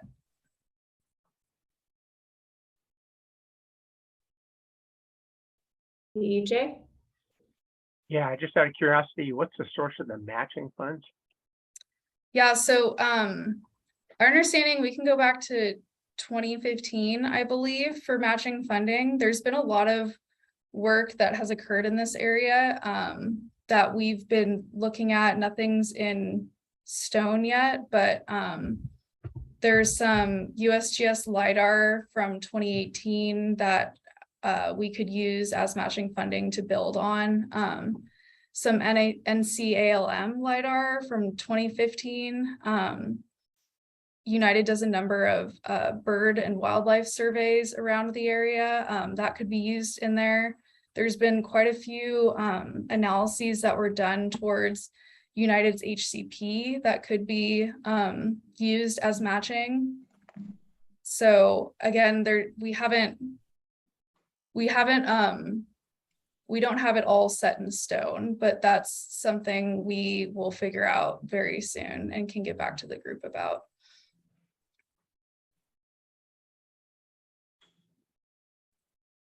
Okay, that sounds like something I think that will probably come up at the steering committee meeting. So Yeah. letting Tom know that we need to be prepared and clear on that. Mm-hmm. Another thing, this is maybe, you know, I don't want to sound like a nitpicking, but I want to point out that in the proposal, and maybe this is something we need to talk with Tom more about. Keep in mind this was like a short turnaround, I know, for everybody to submit their projects and then have these meetings. So there were some things that Lynn, I know, specifically called project proponents about and kind of checked because some things might have not been quite filled out correctly. And I had a question just under the IRWM goals and objectives that are met by the project. One of them was listed as providing water-related recreational public access and educational opportunities that this project does. And I just wanted to clarify, I haven't heard anything specifically to me that sounds like recreation access or education opportunities. Obviously, this is a study, so there's academic, you know, education information that comes out of that. Mm-hmm.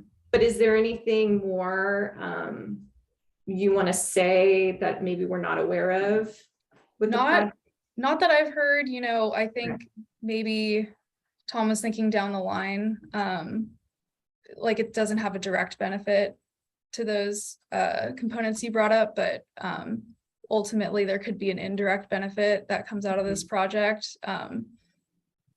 So I'd have to talk to Tom more about that one because I haven't heard anything particularly. And obviously it meets a number of the goals, so it doesn't have to meet every goal. None of these projects do, but I just wanted to, you know, we want to be careful in claiming how they meet our IRWM goals. And I wanted to ask the question.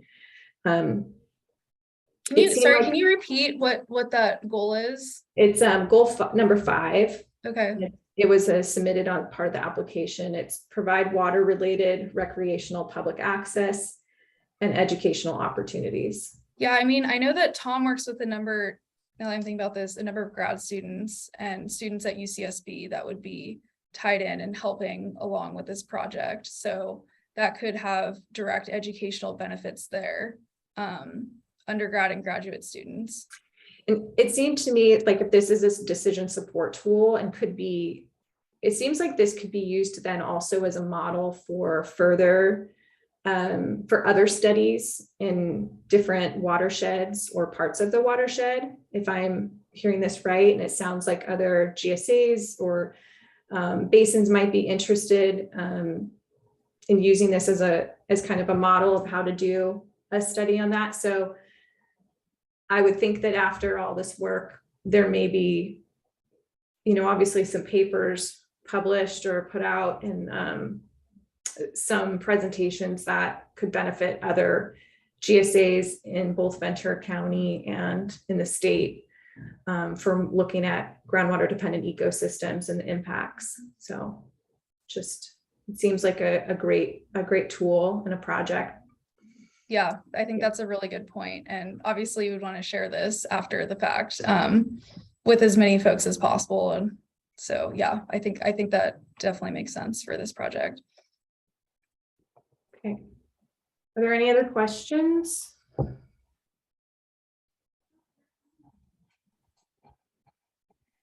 And again, this project, the total funding request is for 550,000. That's correct. Okay. All right. So Go ahead. I was going to say, if there aren't any other questions, we'll just kind of move on. Let me check and also check the chat if there was any others.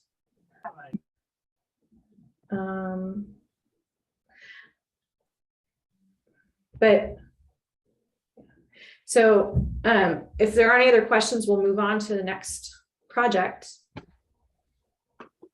Great. Good morning. This is Craig Morgan, Engineering Manager, United Water Conservation District, and I'll attempt to share my project via PowerPoint. Let's see how it goes. Go. Let's see.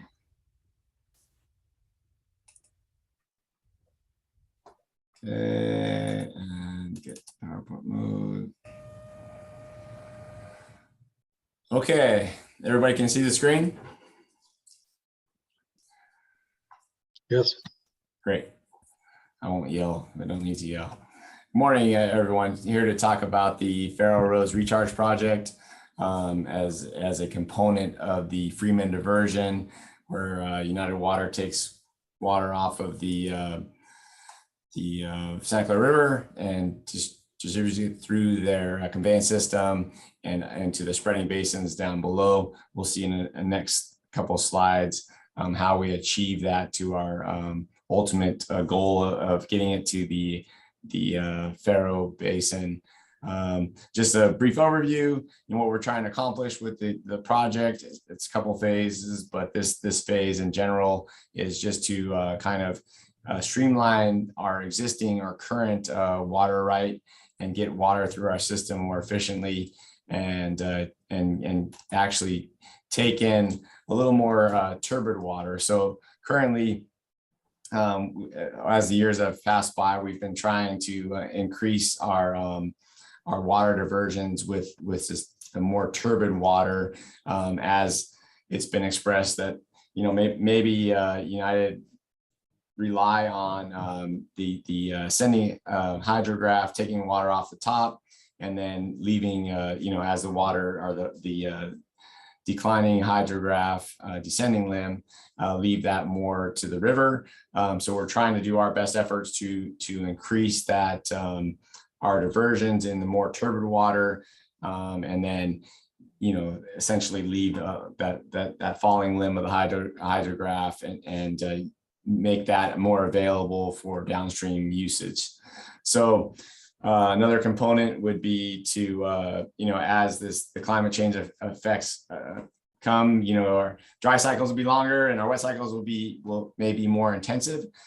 So being able to divert at that in those times at the higher turbidity levels will really help get water down into the aquifers through our spreading basins.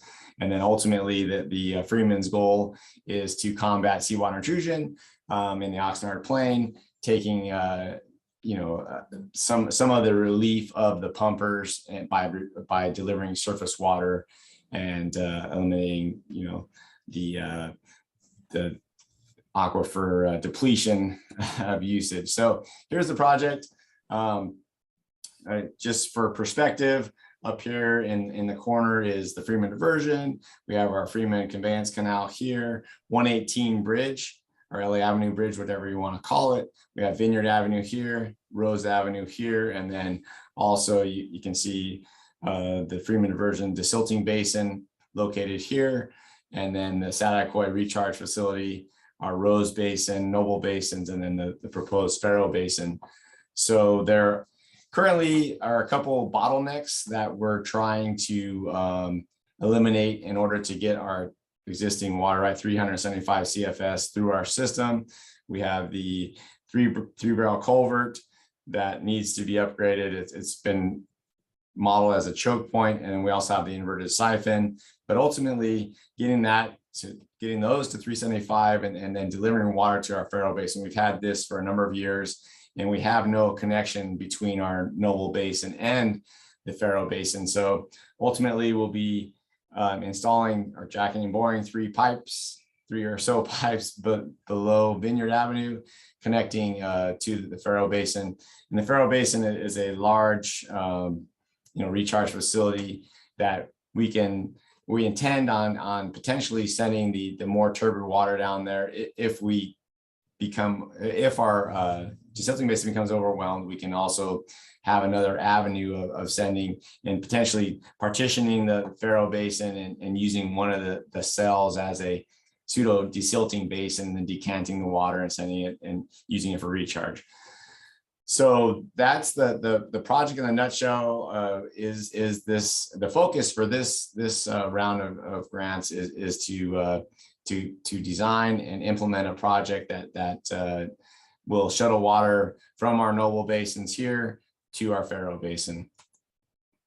So overall, the projects the phase one projects that we have, the inverted siphon, 3-barrel culvert, and the pipeline or vineyard undercrossing or vineyard crossing, however you want to term it, is roughly about $4.5 million.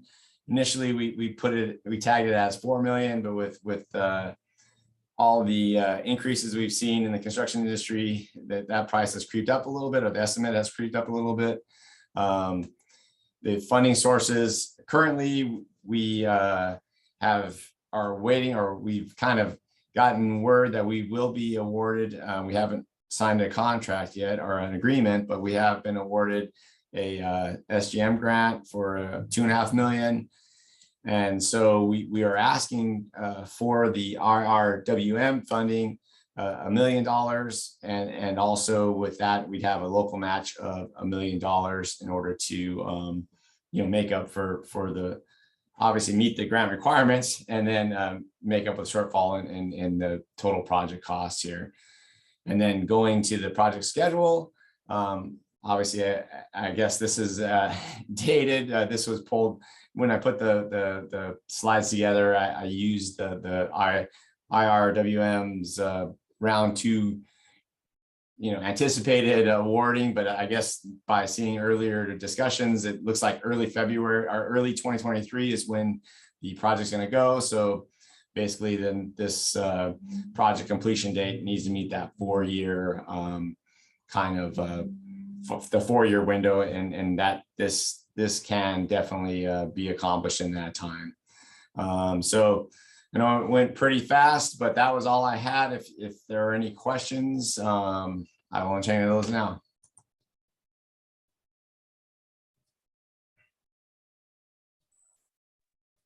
Thank you. Yeah, I called my name. Thank you. I always have a question. This is a good project. I do have one question. What's the source of the local match? So the source of the local match would be pump charges.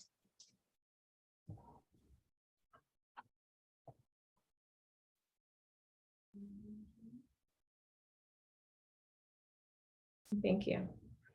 Henry, you have a question? I do. Thanks. Thank you. Interesting project. I just want to confirm you had a slide that says uses existing water right. Is it correct that this project doesn't require any modification of the existing United Water right, or will you need to seek some modification of that? So so to answer your question directly, for this portion of the project, this working of the project, we will not have to increase our water right. We're trying to maximize our existing 375 instantaneous diversion off the river, but then expanding that out, this is part of a global project that will take a number of years to implement, but it's going to include an increased water right, and the facilities are potentially we are going to be looking into doubling our instantaneous water right in order to thus capture the more turbid water at the upper height of the hydrograph, and then being able to then meet our water rights that in that respect with this more turbid water. And then because of the fact that on the descending limb of the hydrograph, that water is potentially needed downstream. So, but to answer hopefully answer your question, initially, no, we're not, this project will not need an increased water right to be effective. Great, thank you. That changing water rights usually takes a little bit of time. And so glad that this is a project that fits within your right. Yep. I know that Tony has his hand up, but also there's a question, if you don't mind, to go to a chat question about, there was a question, is this the proper use of public funds considering the facility is federally mandated to conduct a corrective action to address inefficient fish passage, which could very well change both total facility footprint and operational procedures? Yeah, sure. With that, this is essentially not the facets that we are discussing today are all downstream of the fish passage facility. So any modification or rebuilding of the fish passage facility, that is not directly associated with the projects or the ideas that we've shared today. So it's not directly tied to that. There still be potentially there'll still be the diversion, and everything is downstream of the fish passage facility. Okay. Maybe go to Tony next. Question, hand up.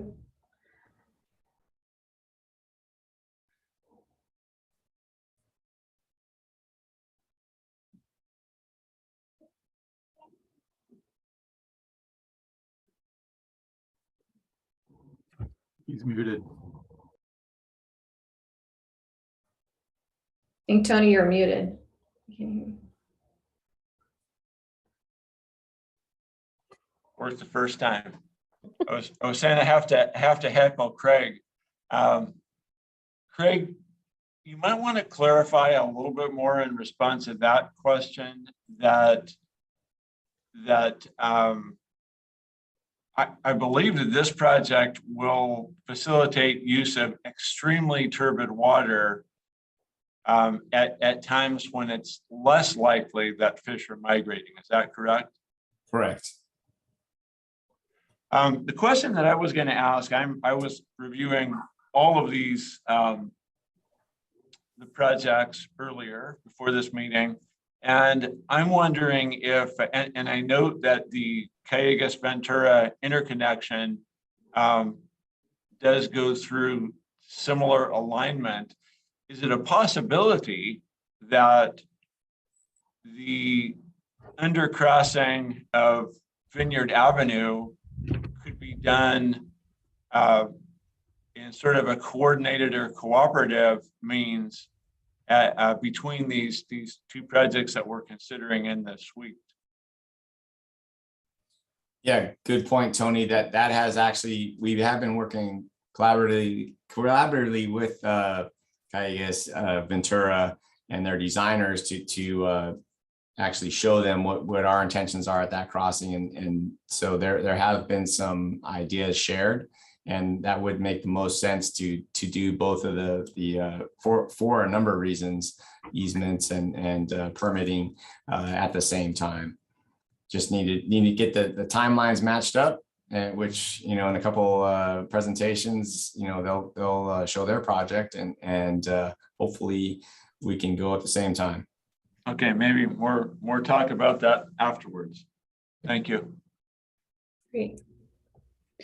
Another question in the chat is why not pay for, well, this says Freeman diversion modifications, but I'm not sure if they mean that or this Fair Rose recharge project with rate increases to farmers and that are benefiting from some of the water.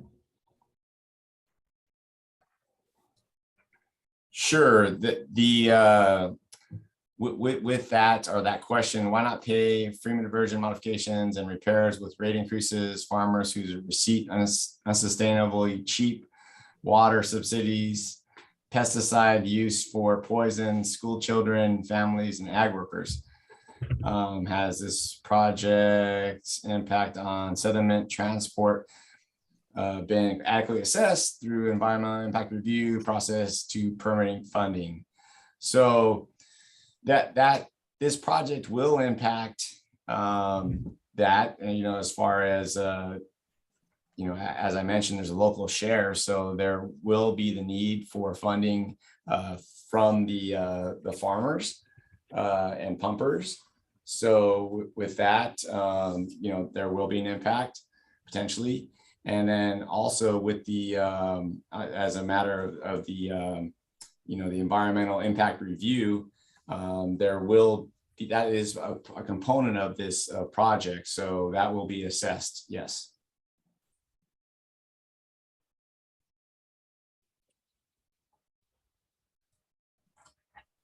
Okay, any other questions?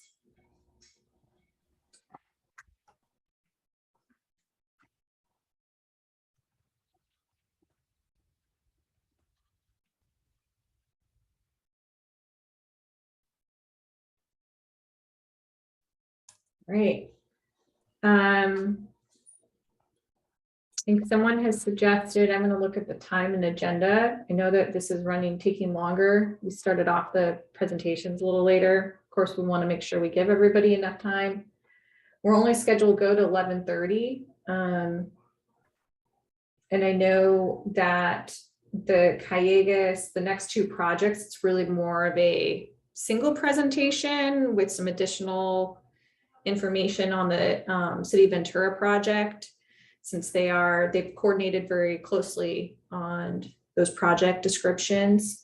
But we do need to leave time for ranking. I was planning to take a break when we do the voting, because that's going to take me a minute to get the results. So I propose we continue with the really next presentation, which should be, the next two should be kind of more like a single one.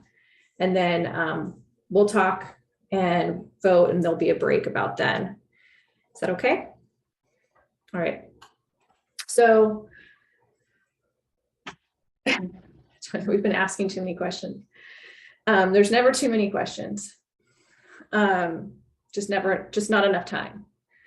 So moving on to the next project, Callegas Municipal Water District. Bob. And I believe you'll be presenting some information, kind of talking a little about how this relates to the City of Ventura's project. And then I know there's somebody from City of Ventura available, which I don't know. I know Betsy wasn't able to make it, but who from City of Ventura might be able to be available to answer questions about that project and kind of a follow-up. Laura, this is Jennifer Trebo. I can answer questions. Okay. Great, thank you, Jen. Okay. Okay, can you see my screen? Yes. Okay.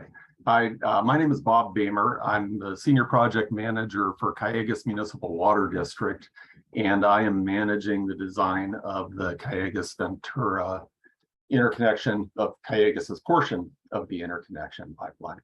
And Betsy Cooper did present Ventura's portion of the project at the Ventura Watershed meeting the other day. Anticipated project partners for this project are Callegas, Ventura Water, United Water Conservation District, and Casitas Municipal Water District. So all of these agencies benefit from the project, and it helps all of the service areas. Callegas purchases water from Metropolitan Water District and takes delivery through a single point of connection in Chatsworth at the very east end of the county. The problem is that all of the state water comes to Callegas through, levees in the Delta, could potentially impact the supply of the water. It comes down the California aqueduct. So if there are any problems with the California aqueduct, that would impact our water.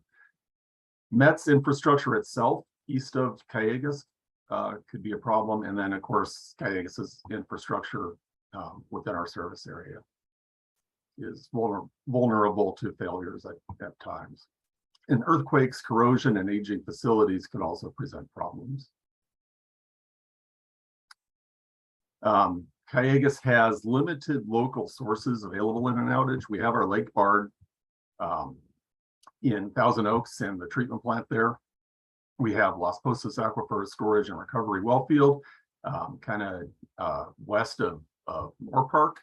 We have an interconnection with Crestview in Camarillo, kind of at the west end of our service area. And then we are under construction of an interconnection pipeline with Las Virgenes Municipal Water District. So that's under construction at this time. The problem is these supplies are not adequate for Calleguas to withstand an imported outage once Lake Bard runs out of water, which is about 5 to 7 weeks. So we've got a good month and a half worth of water, but if there's a significant outage, if there's a problem with the deltas or the levees in the delta or the aqueduct itself, then we would have some concerns. Calleguas Ventura interconnection is a cost-effective and flexible option for addressing this deficit. And that is a pipeline from the west end of Calleguas's service area in Camarillo and the Springville area to Ventura. The idea there, of course, is we could get a supply of water from Ventura through this new pipeline into the west end of our service area. The other need for the project is right now, Ventura, Casitas Municipal Water District, and United all have entitlements to state water, but they don't really have a way to get the water. They've been paying annual fees for decades, I think since the early 70s. For construction, operation, and maintenance costs for state water project, but they don't actually get the water at this time. United has access to its entitlement via Piru Creek, but they're limited by constraints on the creek and Santa Clara River. And Ventura and Casitas simply have no access to the entitlements. There's no way for them to get the water. So for them, the solution is the same interconnection and interconnection between Calleguas and Ventura system so that Calleguas can wheel state water project water from Callegas' service area into Ventura, Casitas through in lieu deliveries and United Water Conservation District. There's another problem with water quality in Ventura. The groundwater on the east end of Ventura, if you live there, you know this, it's highly mineralized, doesn't currently meet secondary water quality standards for TDS. So they could blend state water once the interconnection is completed with water pumped from Santa Paula Basin to meet their secondary water quality standards. That blended water would be delivered to customers in the east side of Ventura, which includes the unincorporated area of Satacoy, which is a disadvantaged community. So a little bit about the project. Again, the pipeline itself would go from the Springville area in Camarillo, kind of near there's a dog park near our existing reservoirs. Pipeline goes across a lot of agricultural land under the Ventura River and connects it to a point in Henderson Road in Ventura. The green pipeline is the part of the pipeline that Ventura would construct. The yellow portion, which goes from Springville to Santa Clara Avenue, is the portion that Calleguas is currently designing and would construct. Total pipeline length is about 40,000 linear feet, just over 7.5 miles, or right around 7.5 miles. Callegas's pipeline is about 18,000 feet. We think it's going to be 30-inch welded steel pipeline. Hydraulic analysis is still kind of underway, but that's what it's looking like. Flow capacity from Callegas to the city of Ventura would range from 7 to 30 CFS, kind of depending on how much water is available. Flow capacity from city Ventura's system to Callegas would range from 7 to 13 CFS or so. So, fairly sizable amount of water. The project is eligible. It addresses risks in the region to water supply and water infrastructure arising from climate change. It is from a public utility, Callegas, and all of the project partners are public utilities. It's a regional water conveyance facility that improves integration of separate water systems. It meets the IRWM plan goals and objectives. It protects, conserves, and augments local water supply portfolio to increase local water resilience, protects and improves water quality, and prepares for and adapts to climate change. Some of the benefits of the project are it's in the Santa Clara watershed, but it also benefits Callegas's entire service area, which encompasses much of Callegas Creek watershed, benefits to the Ventura River watershed, which Betsy Cooper addressed the other day. It enables the city to use less water from Ventura River and Lake Casitas because they will be getting water on the east end of their service area. Creates the opportunity for Casitas to indirectly deliver their state water allocation and keep additional water in Lake Casitas. So that's the in loop portion of it. It would deliver water to Port Hueneme Water Agency and Oxnard during outages, and those include some disadvantaged community areas. It provides additional potential future opportunities for storage, such as aquifer storage and recovery. Interconnections like this will improve the flexibility and reliability of water supplies for all of the agencies involved, Callegas, Ventura, United, and Casitas. It's a good opportunity for all of these agencies to work together to help each other with their water portfolio, help water get from one place to another when it's available. It meets statewide priorities, encourages regional approaches among water users sharing watersheds, addresses long-term drought preparedness by contributing to sustainable water supply and reliability during water shortages, addresses climate resilience, and it strengthens partnerships with local water agencies and other stakeholders. The project will be ready within the time required. SEEK was complete. The EIR was certified in 2019. We're about 90% done with preliminary design. I think we'll be complete with that in a month or two. And then we'll roll right into design after that, kind of projecting a 2-year design period for all of the design work that's involved, as well as right-of-way acquisition and permitting. We anticipate starting construction by early 2025. Our total budget is about $20 million. We're requesting $2.5 million. So Callegas's match there is 87.5%. A few additional considerations, and I know I'm going fast. We're stretched for time, I know, but the project does involve all 3 watersheds. Ventura River watershed, Casitas and Ventura benefit from access to state water project water. Santa Clara River watershed, portions of Callegas's surface area directly benefit from the ability to receive water from Ventura during outages. And we experience outages if there's work in metropolitan system that prevents us from getting water from them, or if we have our own outages for various reasons. And then Callegas Creek watershed, the remainder of Callegas's service area benefits from greater availability of other outage supplies. The project does meet 4 of the 5 statewide projects or priorities and 3 of the IRWM goals. And Callegas Municipal Water District has a history of successful completion of IRWM grant funded projects. We've been successful in getting funding for a variety of projects, and they have all been successfully completed using that grant money, including the LV interconnection that's currently under construction. And I think that's all I had. Be glad to take any questions.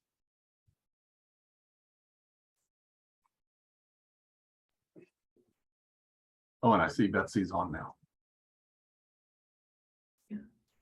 Thank you.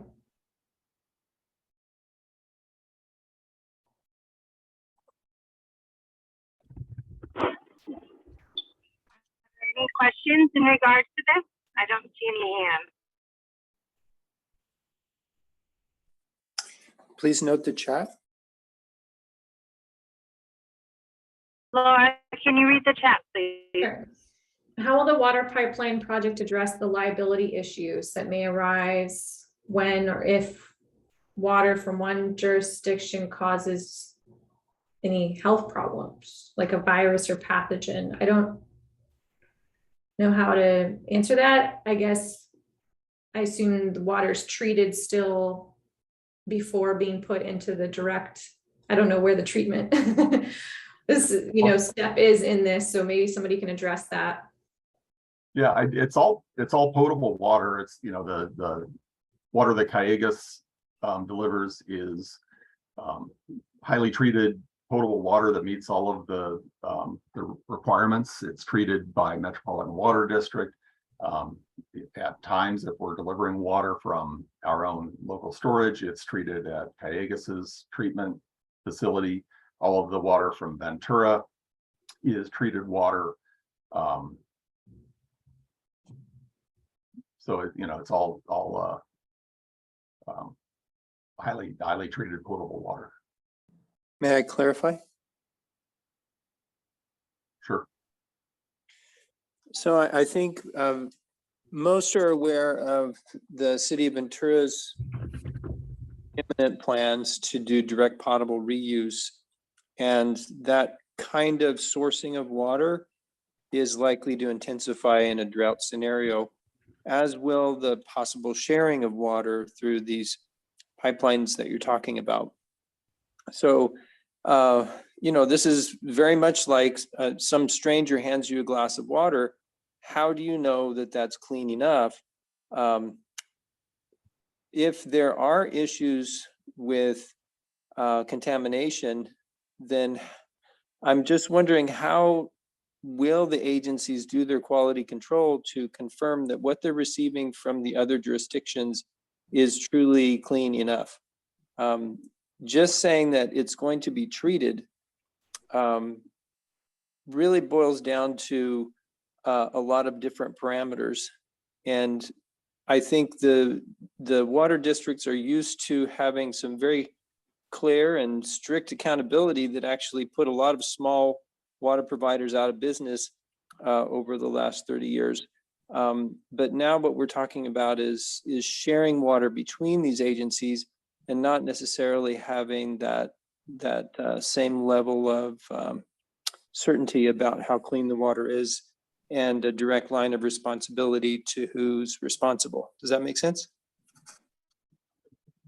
Yeah, I guess the answer is there's no change in the requirements for sampling and testing the water. We're all required to do periodic sampling and testing to make sure that the water meets all of the treatment requirements. So that, we're sharing water back and forth, but there's no change to the amount of sampling that needs to be done. So we're, the same safeguards will still be in place to make sure that the water meets all of the requirements and that it is safe for the public. Just one final question. Within your experience, do you have direct experience with direct potable reuse of treated sewage? I do not. Thank you. I don't know if the city would want to weigh in on their water pier project for that. Yeah, I guess I could. This is Betsy Cooper. Hi, sorry, I had to join late.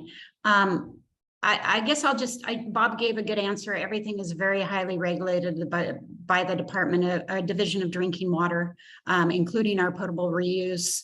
We, at this time, direct potable reuse is not a regulated use. So we are right now designing a system that would be indirect, that is a permitted.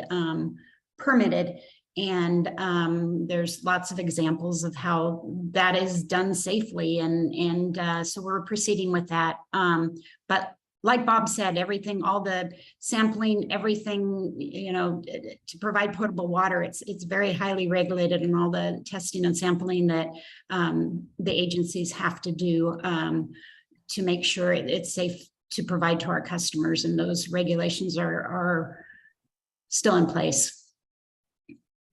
But I appreciate your questions and concerns. Thank you.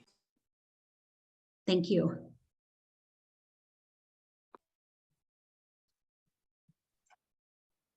So we have 2 more questions, EJ and Tony. Yeah, I have 2 questions. The first one is, I know this is a regional project, but I'm having trouble understanding how it benefits the Santa Clara River watershed. It sounds like it's providing backup water supply, but where's that? How is that backup benefiting communities in our watershed, which I guess would be Oxnard and Port Hueneme? Well, the western part of our system provides water directly to Oxnard and Port Hueneme. So if we had a problem like east of Camarillo, if there's an issue getting water into that area at the western end of our system into Camarillo allows us to continue delivering water directly to Oxnard and Port Hueneme Water Agency, who are our purveyors from that end of the system. Okay, so if there was a catastrophic failure of the state water project, Oxnard and Port Hueneme could benefit from this backup supply. Is that correct? Yes, yeah, absolutely. They are our purveyors at that end of the system. Okay. And the second question, simple. How are you getting across the Santa Clara River? That's it. Yeah, that's mine. I was going to chime in on some of the benefits also to Santa Clara River, just because the city, our east end is served from Santa Paula Basin water. So there are some benefits from that aspect, and it is coming directly into that east end of our city as far as some water quality benefits, but also, it does provide an emergency intertie to that area directly. And also it can aid in conjunctive use. We will be blending water with the Santa Paula Basin water, and it, if there's, it does provide more water, so we could use, less. If surface water supplies are available, it will allow us to kind of rest our groundwater supplies during that period. So there's some benefits like that. So I just wanted to chime in on that. As far as the Santa Clara River crossing, yeah, we're doing a horizontal directional drilling under the river. We plan to go, the pipeline's going to be going next to United Spreading Grounds, and then it's going to go under the river. It's going to come up on the city side at Sataquay Avenue. So that's the kind of the location on the city side of the crossing, and then going across to basically United Basins, or the United property on the south side of the river. Thank you. Yeah, thank you. Tony? Thank you. One comment on indirect potable is that in response to the earlier comment, is aside from all the testing, indirect potable requires the treated wastewater to be stored for a certain time, which allows all the results of the lab analyses to be reviewed and to come in. So that's the whole reason and advantage of indirect potable reuse of wastewater, is that it allows our friends in the Carpinteria office of DDW to have time to review those. So if there is off-spec water produced by the recycle water plant, then the results of that can be known before it's put in the distribution system for human consumption. So that's a little bit more assurance on that. And I think, as Betsy said, direct potable is not being easily permitted by the state for those very reasons, right? Because it's a little more risky for the state, and things happen a little bit faster. So more to come on that direct potable, but I think just to assure people that an indirect potable program, like Betsy was mentioning, does have that time delay in there to allow the results of the testing before it goes into a potable system, and that would be a requirement even in an emergency period. You wouldn't change that. The question that I was going to ask Bob is,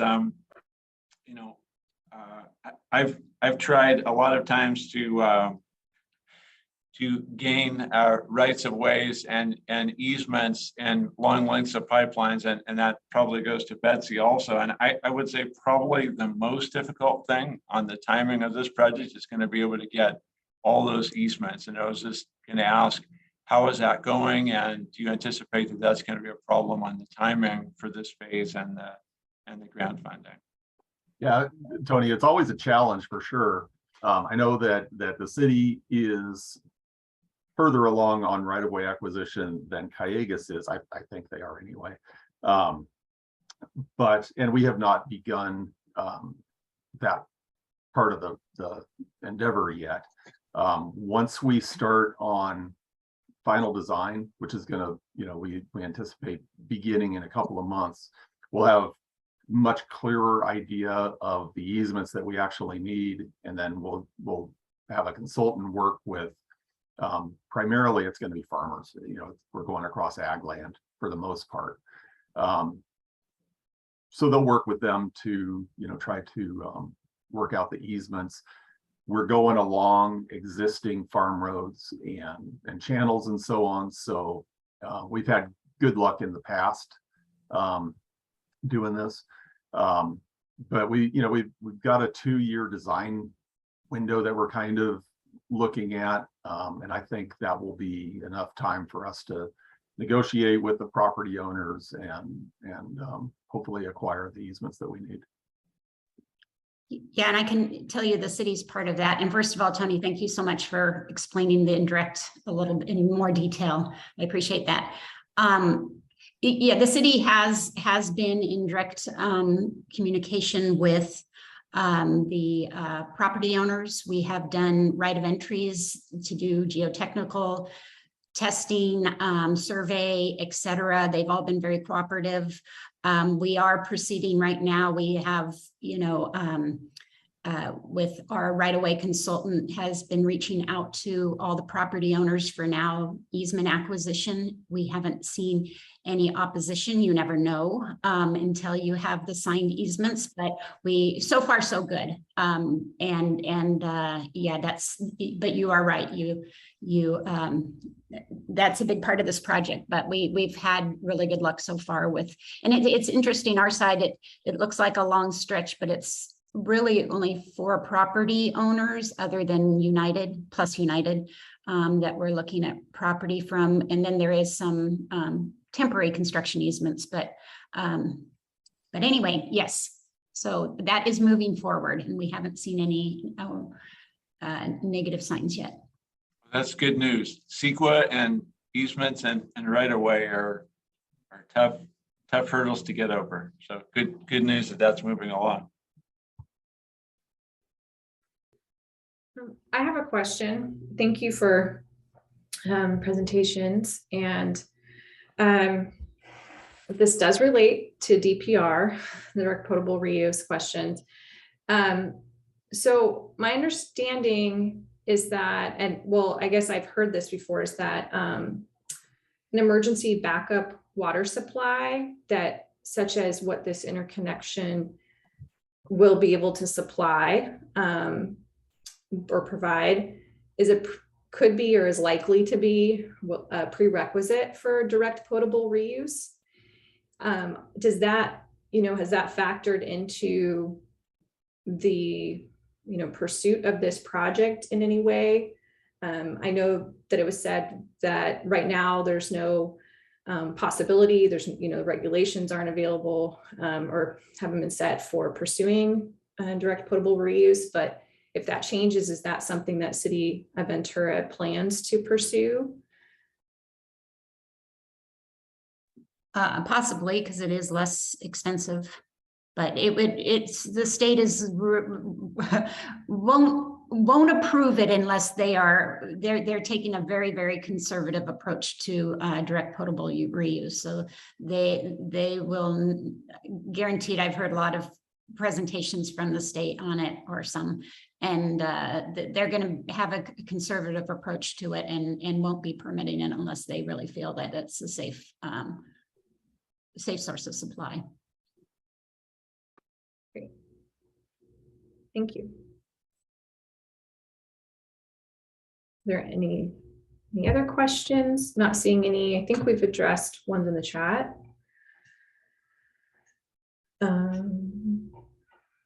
And I know it was mentioned, Supervisor Long will potentially be leaving the meeting. She's staying as long as she can at the moment, but we'll possibly have to leave early.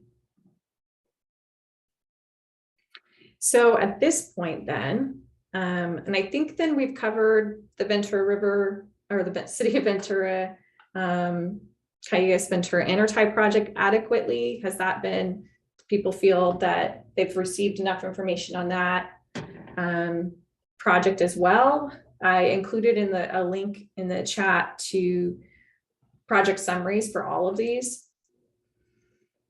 Because the next step, if there's not any, discussion that, anybody wants to have discussion right now, would be to consider getting a ranking from those members, and we can talk more about how that works. Laura, it's getting kind of late and I don't want to lose people, but if we're talking about 2.5 hours and you need some time to set some stuff up, can we take a 5-minute break and then come back and go with the ranking, or what? Sure. I'm just going to put the ranking link in the chat in case anyone wants to go ahead and mull it over and start entering their ranking. Then while we take a 5-minute break, and then I will close it after that. That's okay. So what we're asking is, here is the link. It's a Google form. And you should be able to assign to 1 through 4 ranking a project to each of those places. And then we'll get just kind of a basic priority list of how the projects rank. And we're asking 1 vote per, kind of agency. That's generally, I don't know, Lynn, if you want to share any more about generally how this has worked. Of course, this is my, I think, first time running us through this particular step in the process. So. Yeah, that's been our, go ahead.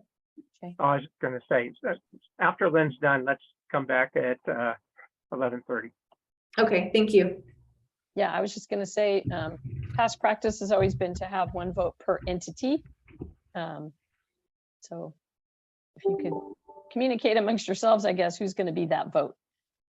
Because there are some organizations present here today who have multiple people online. So thank you.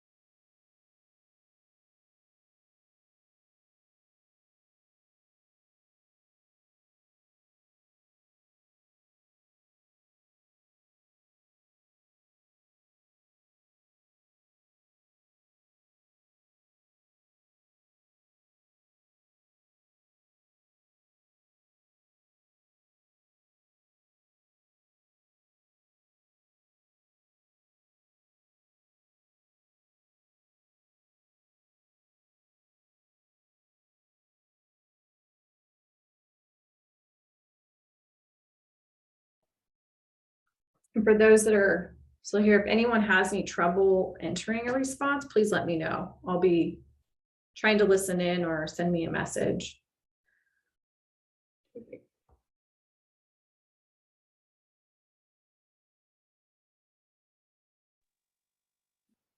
Quick question. I noticed 2 interconnection projects on the Google form, and the project in Garden Acres does not seem to be included. I just want to make completely sure that's the way it should be.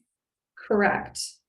The Garden Acres project has been selected by the DAC committee through that process. And so that is not something that this committee will be ranking. We've already given a vote of confidence overall for that project earlier in the meeting.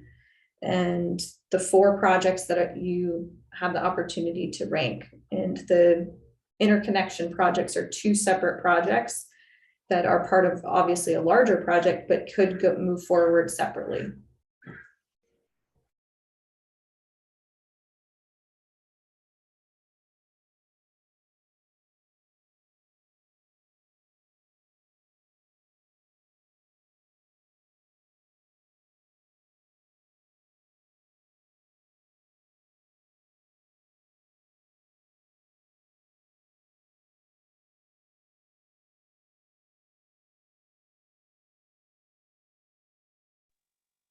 So the 2 interconnection projects are essentially the same in the Google form, with the reversal of Callegas and Ventura. No, they are 2 different projects with 2 different costs. You can find more information about the projects in the link that I shared earlier in the write-ups.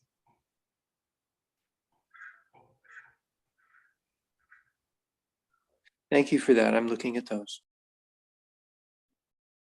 And our break is officially over.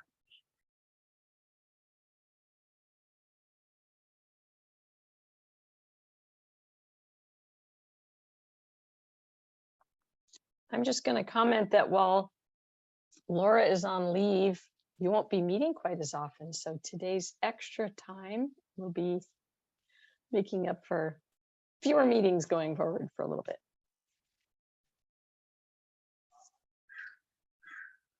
I apologize for not scheduling more time this meeting. That was an oversight budgeting out. So I've received 5 responses so far have come through.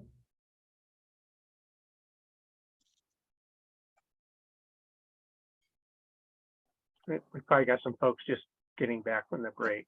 Okay, I'm gonna be back in like 2 minutes and we'll see how many more we have.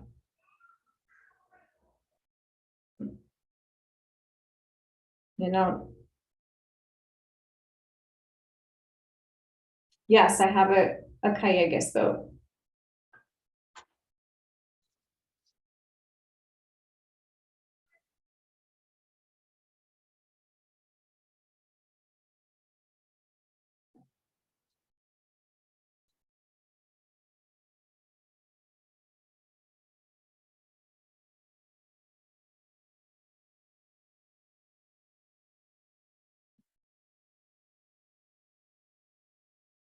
And while we're waiting to complete this part of the meeting, I just, I think on behalf of Laura too, would like to say, and committee chairs and the 2 steering committee members that are on this meeting, how important this process is, how valuable the back and forth discussion and the questions and, the deeper vetting of each project. So we understand, what they can provide.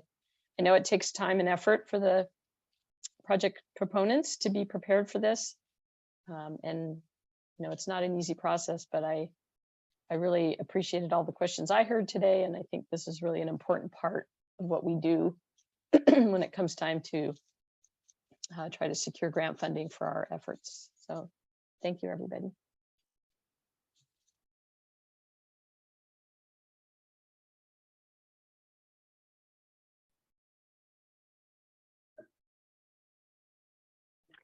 I have a question. This came to mind. Does Ventura have a vote in this? City of City of Ventura? Yes. Just, City of Ventura kind of straddles both watersheds.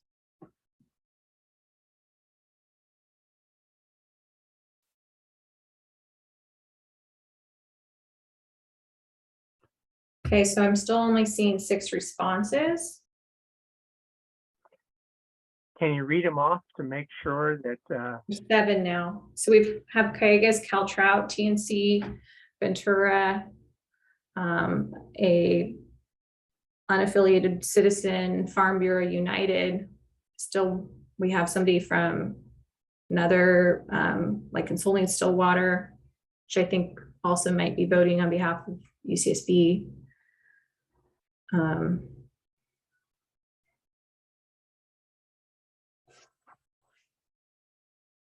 Anyone else? speak now or forever hold your peace? Now we have 8. Trying to see who that additional one is. I guess maybe that's the ones I read was 8. Okay, so now can I close it? Is there anyone who is in the middle of submitting? Can I call it for now? Okay, I'm gonna call it. As I continue here, so now I have to score them. This is not quite as simple. It actually involves math, so, but I have it already set up mostly. So I don't know, Lynn, if you want to further talk about any WCVC updates. Oh, I mean, while you're doing that, sure. Sure. Would you mind? Yeah, I know there's 2 additional items on the agenda and we're already 5 minutes over. I'll just give one little report on the steering committee had a meeting a couple weeks ago, and one of the things they discussed was going forward, kind of the future of IRWM, the future of Watersheds Coalition, Ventura County. And there's been some discussions about, doing some either surveys of members or just getting some input from all of you. And so you may be getting some kind of a request from us at some point in the future for that. But just a couple of things to note. Sue Hughes, who is the chair of WCVC, is retiring in January, at the end of the month of January. And we'll be needing a new chair, which is actually going to be on the steering committee agenda at the next meeting on September 12th. And the program will need to shift from the county executive office to some other either place at the county or somewhere. So those are some things that we'll be discussing. Once we've gotten through our project selection efforts here and the application is underway, we can turn our attention to some more longer range conversations and other topics. So just wanted to make that announcement. You'll hear a little more about that at the general members. The steering committee meeting on the 12th is a joint meeting with the general membership. So I hope all of you will be attending that meeting, and we'll be discussing the proposal and the suite of projects that the steering committee will be approving at that meeting.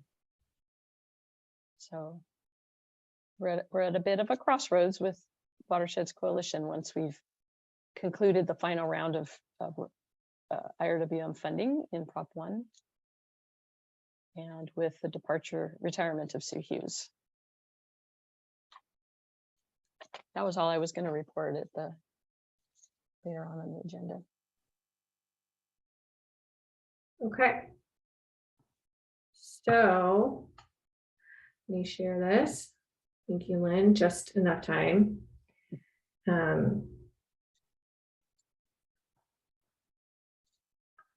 Okay, I don't know if this is large enough for you guys to see, but you're seeing. So this was this is the ranked choice of the projects and how it came out in Google Forms.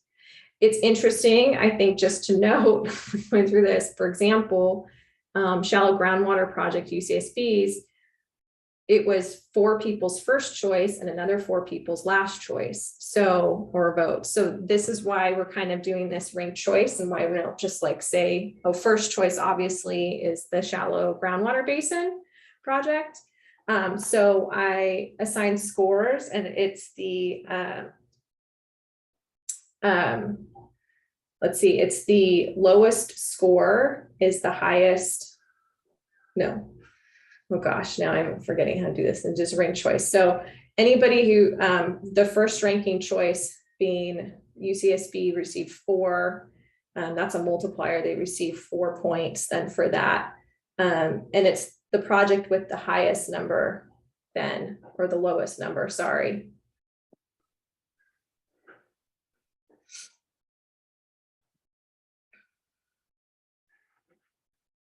I just confused myself.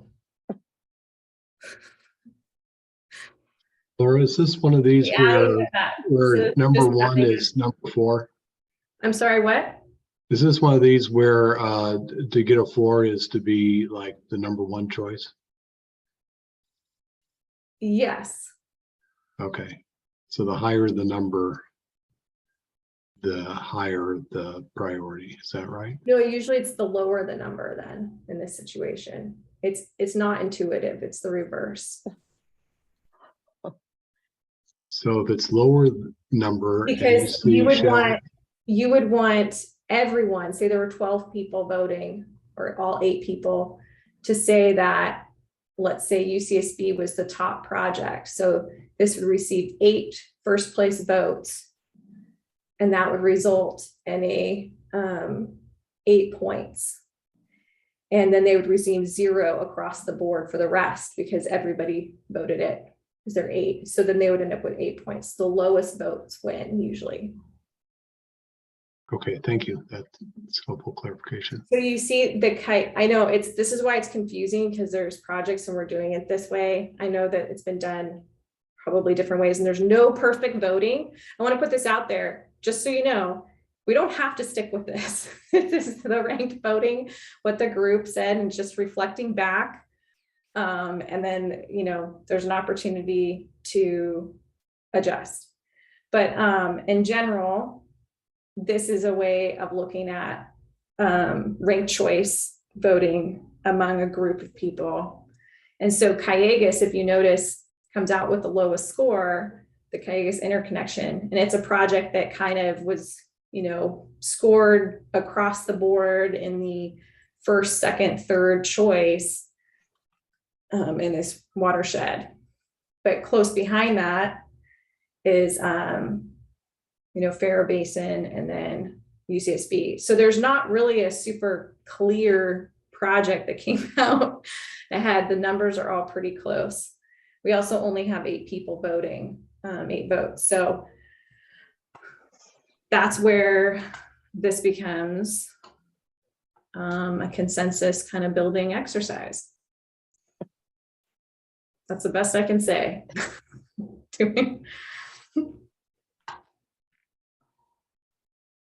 Yeah, we have used different methods in the past when we've been in person. Some of the watersheds haven't all done it the same way, and I don't know whether the Calleguas watershed is going to use this system or not in their meeting on September 8th. But there have been different ways of arriving at what the ranking of the projects are. And we haven't ever done an online survey or anything quite like this before. So particularly interested in the steering committee members. We have, I believe, 3 of them in this meeting. Can I say something? This is Betsy Cooper. Something looks wrong with this scoring, because I know Ventura's is showing up as 10 votes.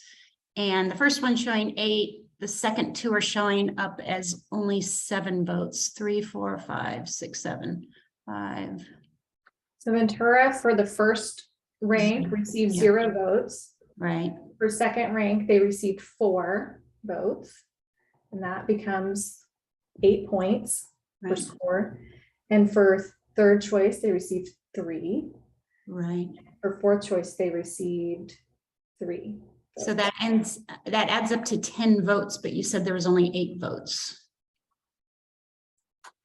Let me check back on the screen.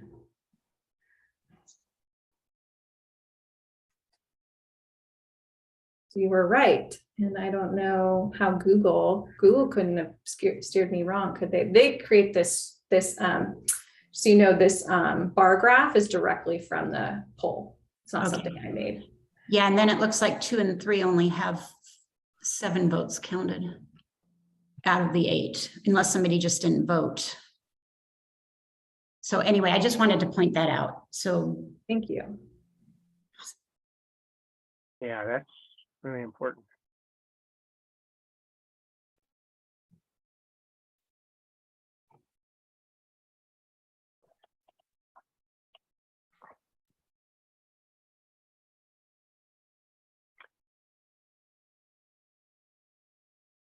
Laura, I don't know if this is something that you want to mull over and get back to us, or if we should do another vote, or if we should do another vote quickly in another way, you know, like your number 1 project or something like that. I'm afraid we're going to lose people here. Sure. I'm trying to guess. I'm not sure how it ends up with more numbers than there were votes. I honestly don't see how that's possible, but trying to look in at this form. Somebody's trying to steal this election. Because I don't believe you're allowed to select, not the way it set it up, is you can't assign 2 rankings to the same project. Does anyone who filled it out have that option or do that? You should have been able to select only 1 project per row. So, You're correct, Laura. It didn't give you any other choices. yeah.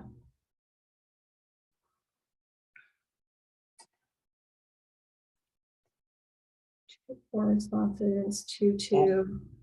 From the perspective of, while Laura's checking the math and the Google poll, from the perspective of the steering committee, I think, and from kind of a longtime participant in this, I think interconnections, and I think that's almost the definition of a project that IRWM was created to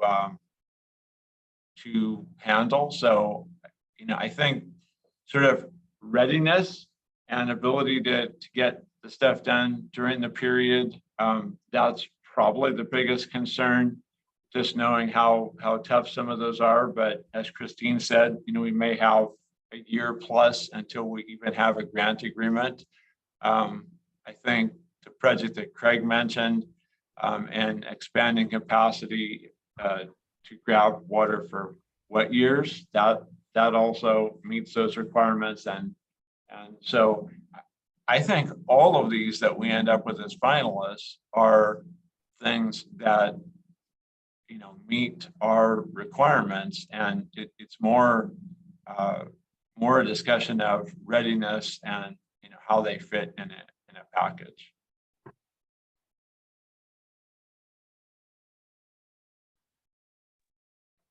I guess I would just add is that we may want to discuss among the steering committee how to do voting before we get to this point. But I appreciate Lynn and Laura.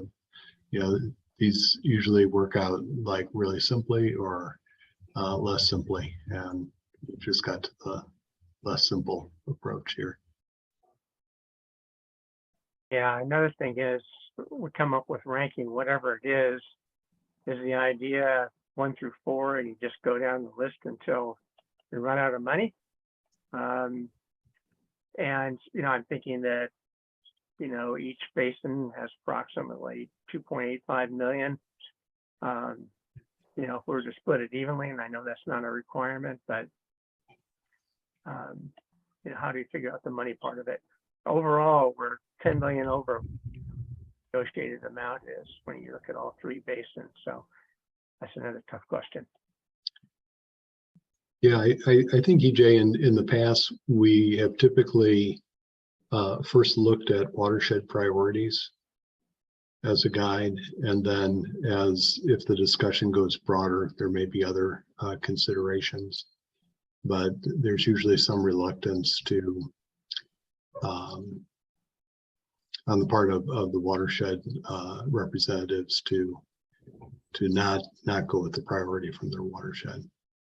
Yeah, Right? I agree, but this is the first time we know what our financial limit is. Right. And so, you know, it's a little more complicated this time, I think. You know, we know we're over. Right. Over. So should each basin be trying to target that 2.85 million? What? I don't know. I figured it out.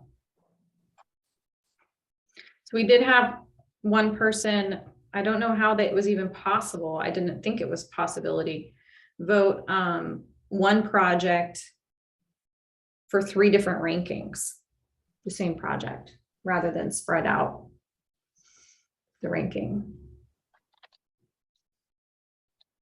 So that's why a project ended up, the numbers, I think, kind of seem a little off. Why the Ventura project received more than 8 votes. Can you correct that? And maybe just Let me see if I can change that and just give it only 1. And then there basically would be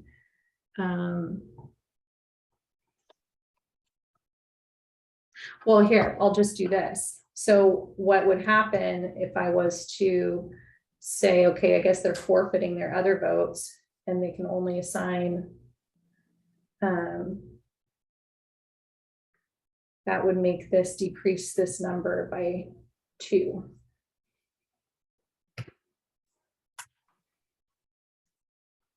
So that changes the ranking.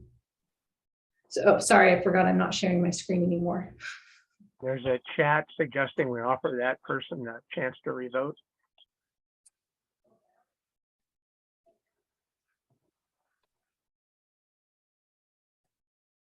I think it changes the playing field a little bit if you vote after you see the results of everyone else's vote.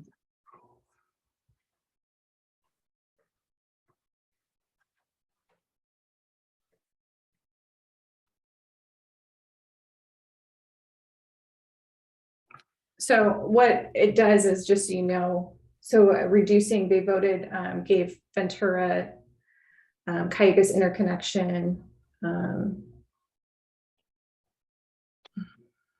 Yeah, it's kind of challenging. I don't really know what to do with that. I could throw that vote out, or we could ask them to revote. But if they give a first choice to one project and then assigned the Ventura project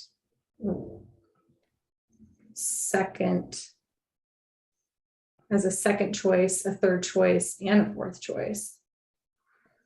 So I don't know if that's a vote of confidence to the project or a vote, not a vote of confidence when you assign it a 2nd, 3rd, and 4th choice. So I don't know. I guess I would have a suggestion, given that we're over the time. Yeah. That we present the data that we collected at this meeting to the steering committee. Yeah. And you know, if you want to reconvene, that would be another option. But at this point, absent having everyone vote again rather than one person vote again, or I don't know, I'm not sure that we're going to get much more clarity than what we have. And just to point out, we didn't share this with you previously, but the results from the Ventura watershed, the ranking was the Casitas intertie with Santa Barbara County, or you know, Carpinteria Water District is ranked 1st, and the Ventura intertie was a kind of a close 2nd. And those are the 2 projects in that order that the Ventura River is putting forward. So you'll also, because some of these projects are in multiple watersheds, they're going to be ranked in 2 places, which potentially, so that might make the steering committee, well, that's just more data for the steering committee, but it also might impact the overall discussion. So I think this is all good information. Yeah. Right. I mean, and I think as we look ahead to project selection on the Cayugas, we may have multiple rounds of voting so that as things become number 1 and 1, then everyone casts all their votes to deal with the second and third. Mhm. But clearly it's not an easy matter, and certainly appreciate your efforts, Laura and Lynn, to bring this together. So just one other thing, the steering committee, I'll say this on your behalf, that happens in the steering committee meetings is that some discussion happens and there's also sometimes give and take between projects. Project proponents are asked if they can take less. And so what we are looking at in terms of strictly top rankings from each watersheds and do they fit into the money, that's only, I mean, there's a lot more discussion that goes on at the steering committee level, and based on the questions of project proponents that will be happening soon, it may change minds about things. So the steering committee is really the one that has to kind of drill down into, which are the best projects for a suite? What are the abilities of project proponents to take less money if possible? And sometimes it's that negotiating that ends up, and you can't do that ahead of time. So you get the wishes of each watershed committee, and then your job is a challenging one, but you also have the ability to see the whole picture. I'd like to say something, Lynn, if I could. This is Betsy again. I guess the city of Ventura wasn't expecting this to be a project on this watershed. We were more expecting, Cayugas to present, and because our project's really one project, it's just we split it into 2. So we weren't thinking that this would be a 4th project. We figured it would be Cayugas and the 2 others that you'd be ranking, and ours was ranked in the Ventura River watershed, and then they'd all come together in September. But I just wanted to throw that out there too. We didn't want to compete against Cayugas. We are partners with them in this project. So I just wanted to say that too. So this is unfortunate. I think that we have 3 steering committee members here. And I would guess that if you asked each one of us what the priorities were for the watershed, you wouldn't get consistent answers. And that's not a good way to go into the committee meeting. So I don't know what to do about that. Maybe a revote with the interconnect just being one project. So I don't know. If I throw out that vote, I can show you what it looks like, just like that whole voting. But I don't know if that. Yeah, go ahead and show us. Okay.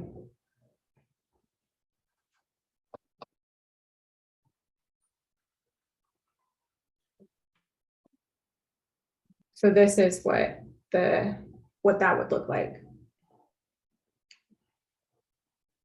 So again, we have, even without that individual's vote, throwing it out. So down to 7 responses, we have a kind of this interesting UCSB project that comes up, as a top rank, closely followed by the Faro Basin and Cayugas intertie project. And then obviously Cayugas and Ventura intertie being considered like really good second choice projects. I think that the takeaway here, what's kind of interesting, is the UCSB shallow groundwater project being both a top ranked project and a lower ranked project. And then consistently across the board, you see the Ventura River project City Ventura intertie is both, moderately like a high ranked, but I mean, I think you can kind of just see in general, the Faro Basin is, you know, kind of moderate in there. And then the hard part is we've got a polarization kind of between with the shallow groundwater study. If that helps.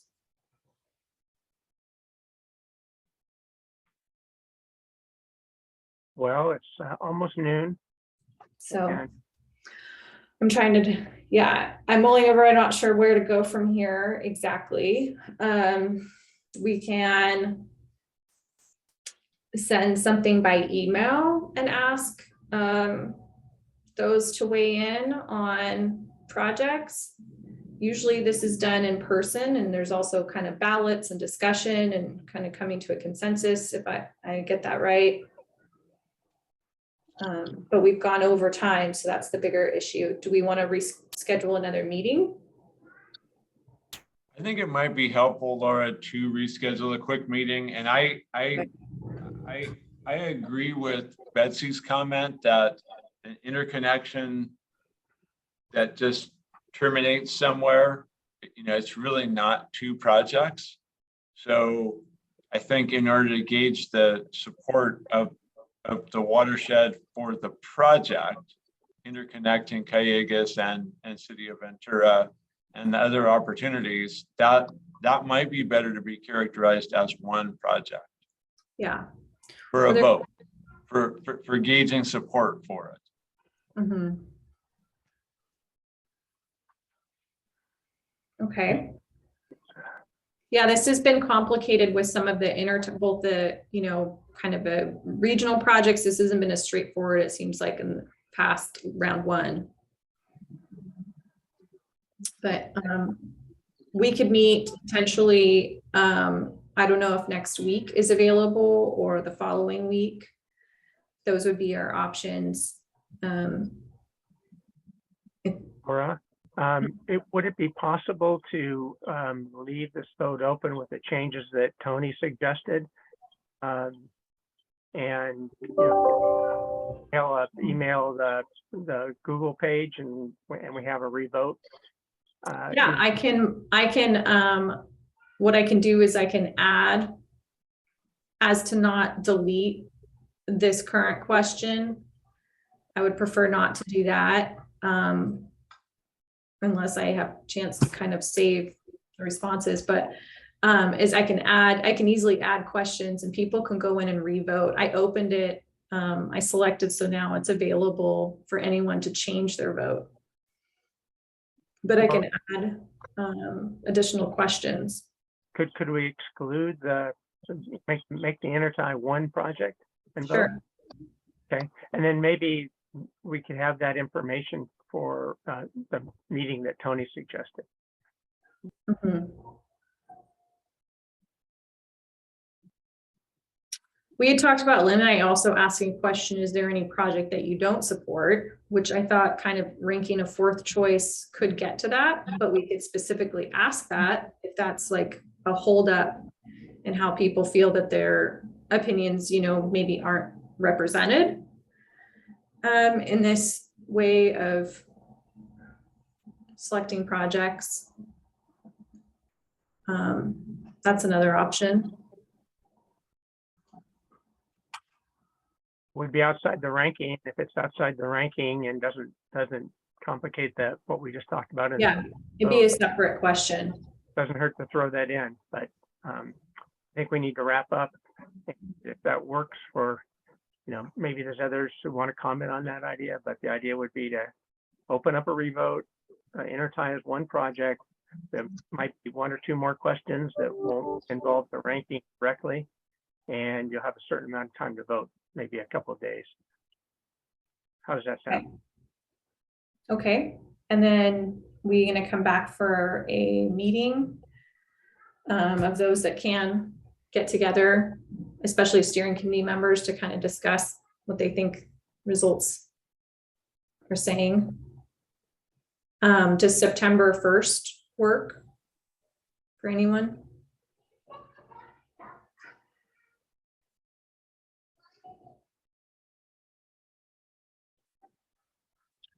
Could you repeat that date, Laura? I'm sorry. September 1st, I'm sorry. September 1st? Or maybe an hour, schedule an hour, because we also didn't get to another sort of important item before Laura is on leave, that you probably want to get people's input on before you leave. And September work. the first would work. First would work for me also. How about Jody? Yeah, the first will work for me as well.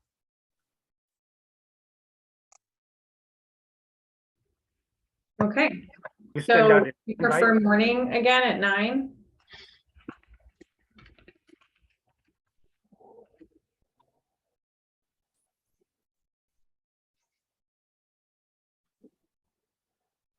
That work, 9 on the 1st? Okay. Great, so we'll set that and I'll send out an email to everyone with the voting link. And so it's probably going to go out to, I don't know if you wanted to keep it to people that attended the meeting or the entire email list. But I think you had to listen to the projects to vote. okay, so those that attended the meeting. And we have a hand up from Tony at Cayugas. I have a question on the voting on the form. There are 2 different places to enter your vote. There is the choices 1 through 4, and there's a subsequent cell that says, what is your top project? The only selection you could make there is row 1, column 1, which is the UCSB project as number 1. Sorry, Tony, that was not available to you guys when you voted. Okay, thank you. I only was going in right now to see if I could modify when the question came up, can I ask another question or can I change it? I just deleted that right now. So if you look at it again, it's gone. Yeah, I didn't think I saw that before. Yeah, but thank you for nobody clarifying. saw that question during at the time. Okay. That wasn't incomplete. I was seeing if I could do something on the fly, and I think it's just too overwhelming and challenging to try to do that. Well, thanks for everybody's hard work. We'll get this right. This is So democracy in action. It's yeah. not always easy and smooth, but we're doing our best. So to sum up, let's Okay. we're going to have a revote. Intertime will be 1 project. Laura add a question or 2, and the people who can vote are the people who attended this meeting, listen to the presentations, and then September 1st at 9 o'clock we'll get back together and finalize this. Okay, All right. sounds good. Yes. Any Okay. movement to adjourn? Second. Thank you, Laura. Thank you. All right, thank you all. Thank you for bearing with us. Thank you. Okay, bye. Thanks, everybody. Bye, thanks, everyone. Thanks, everyone. Bye.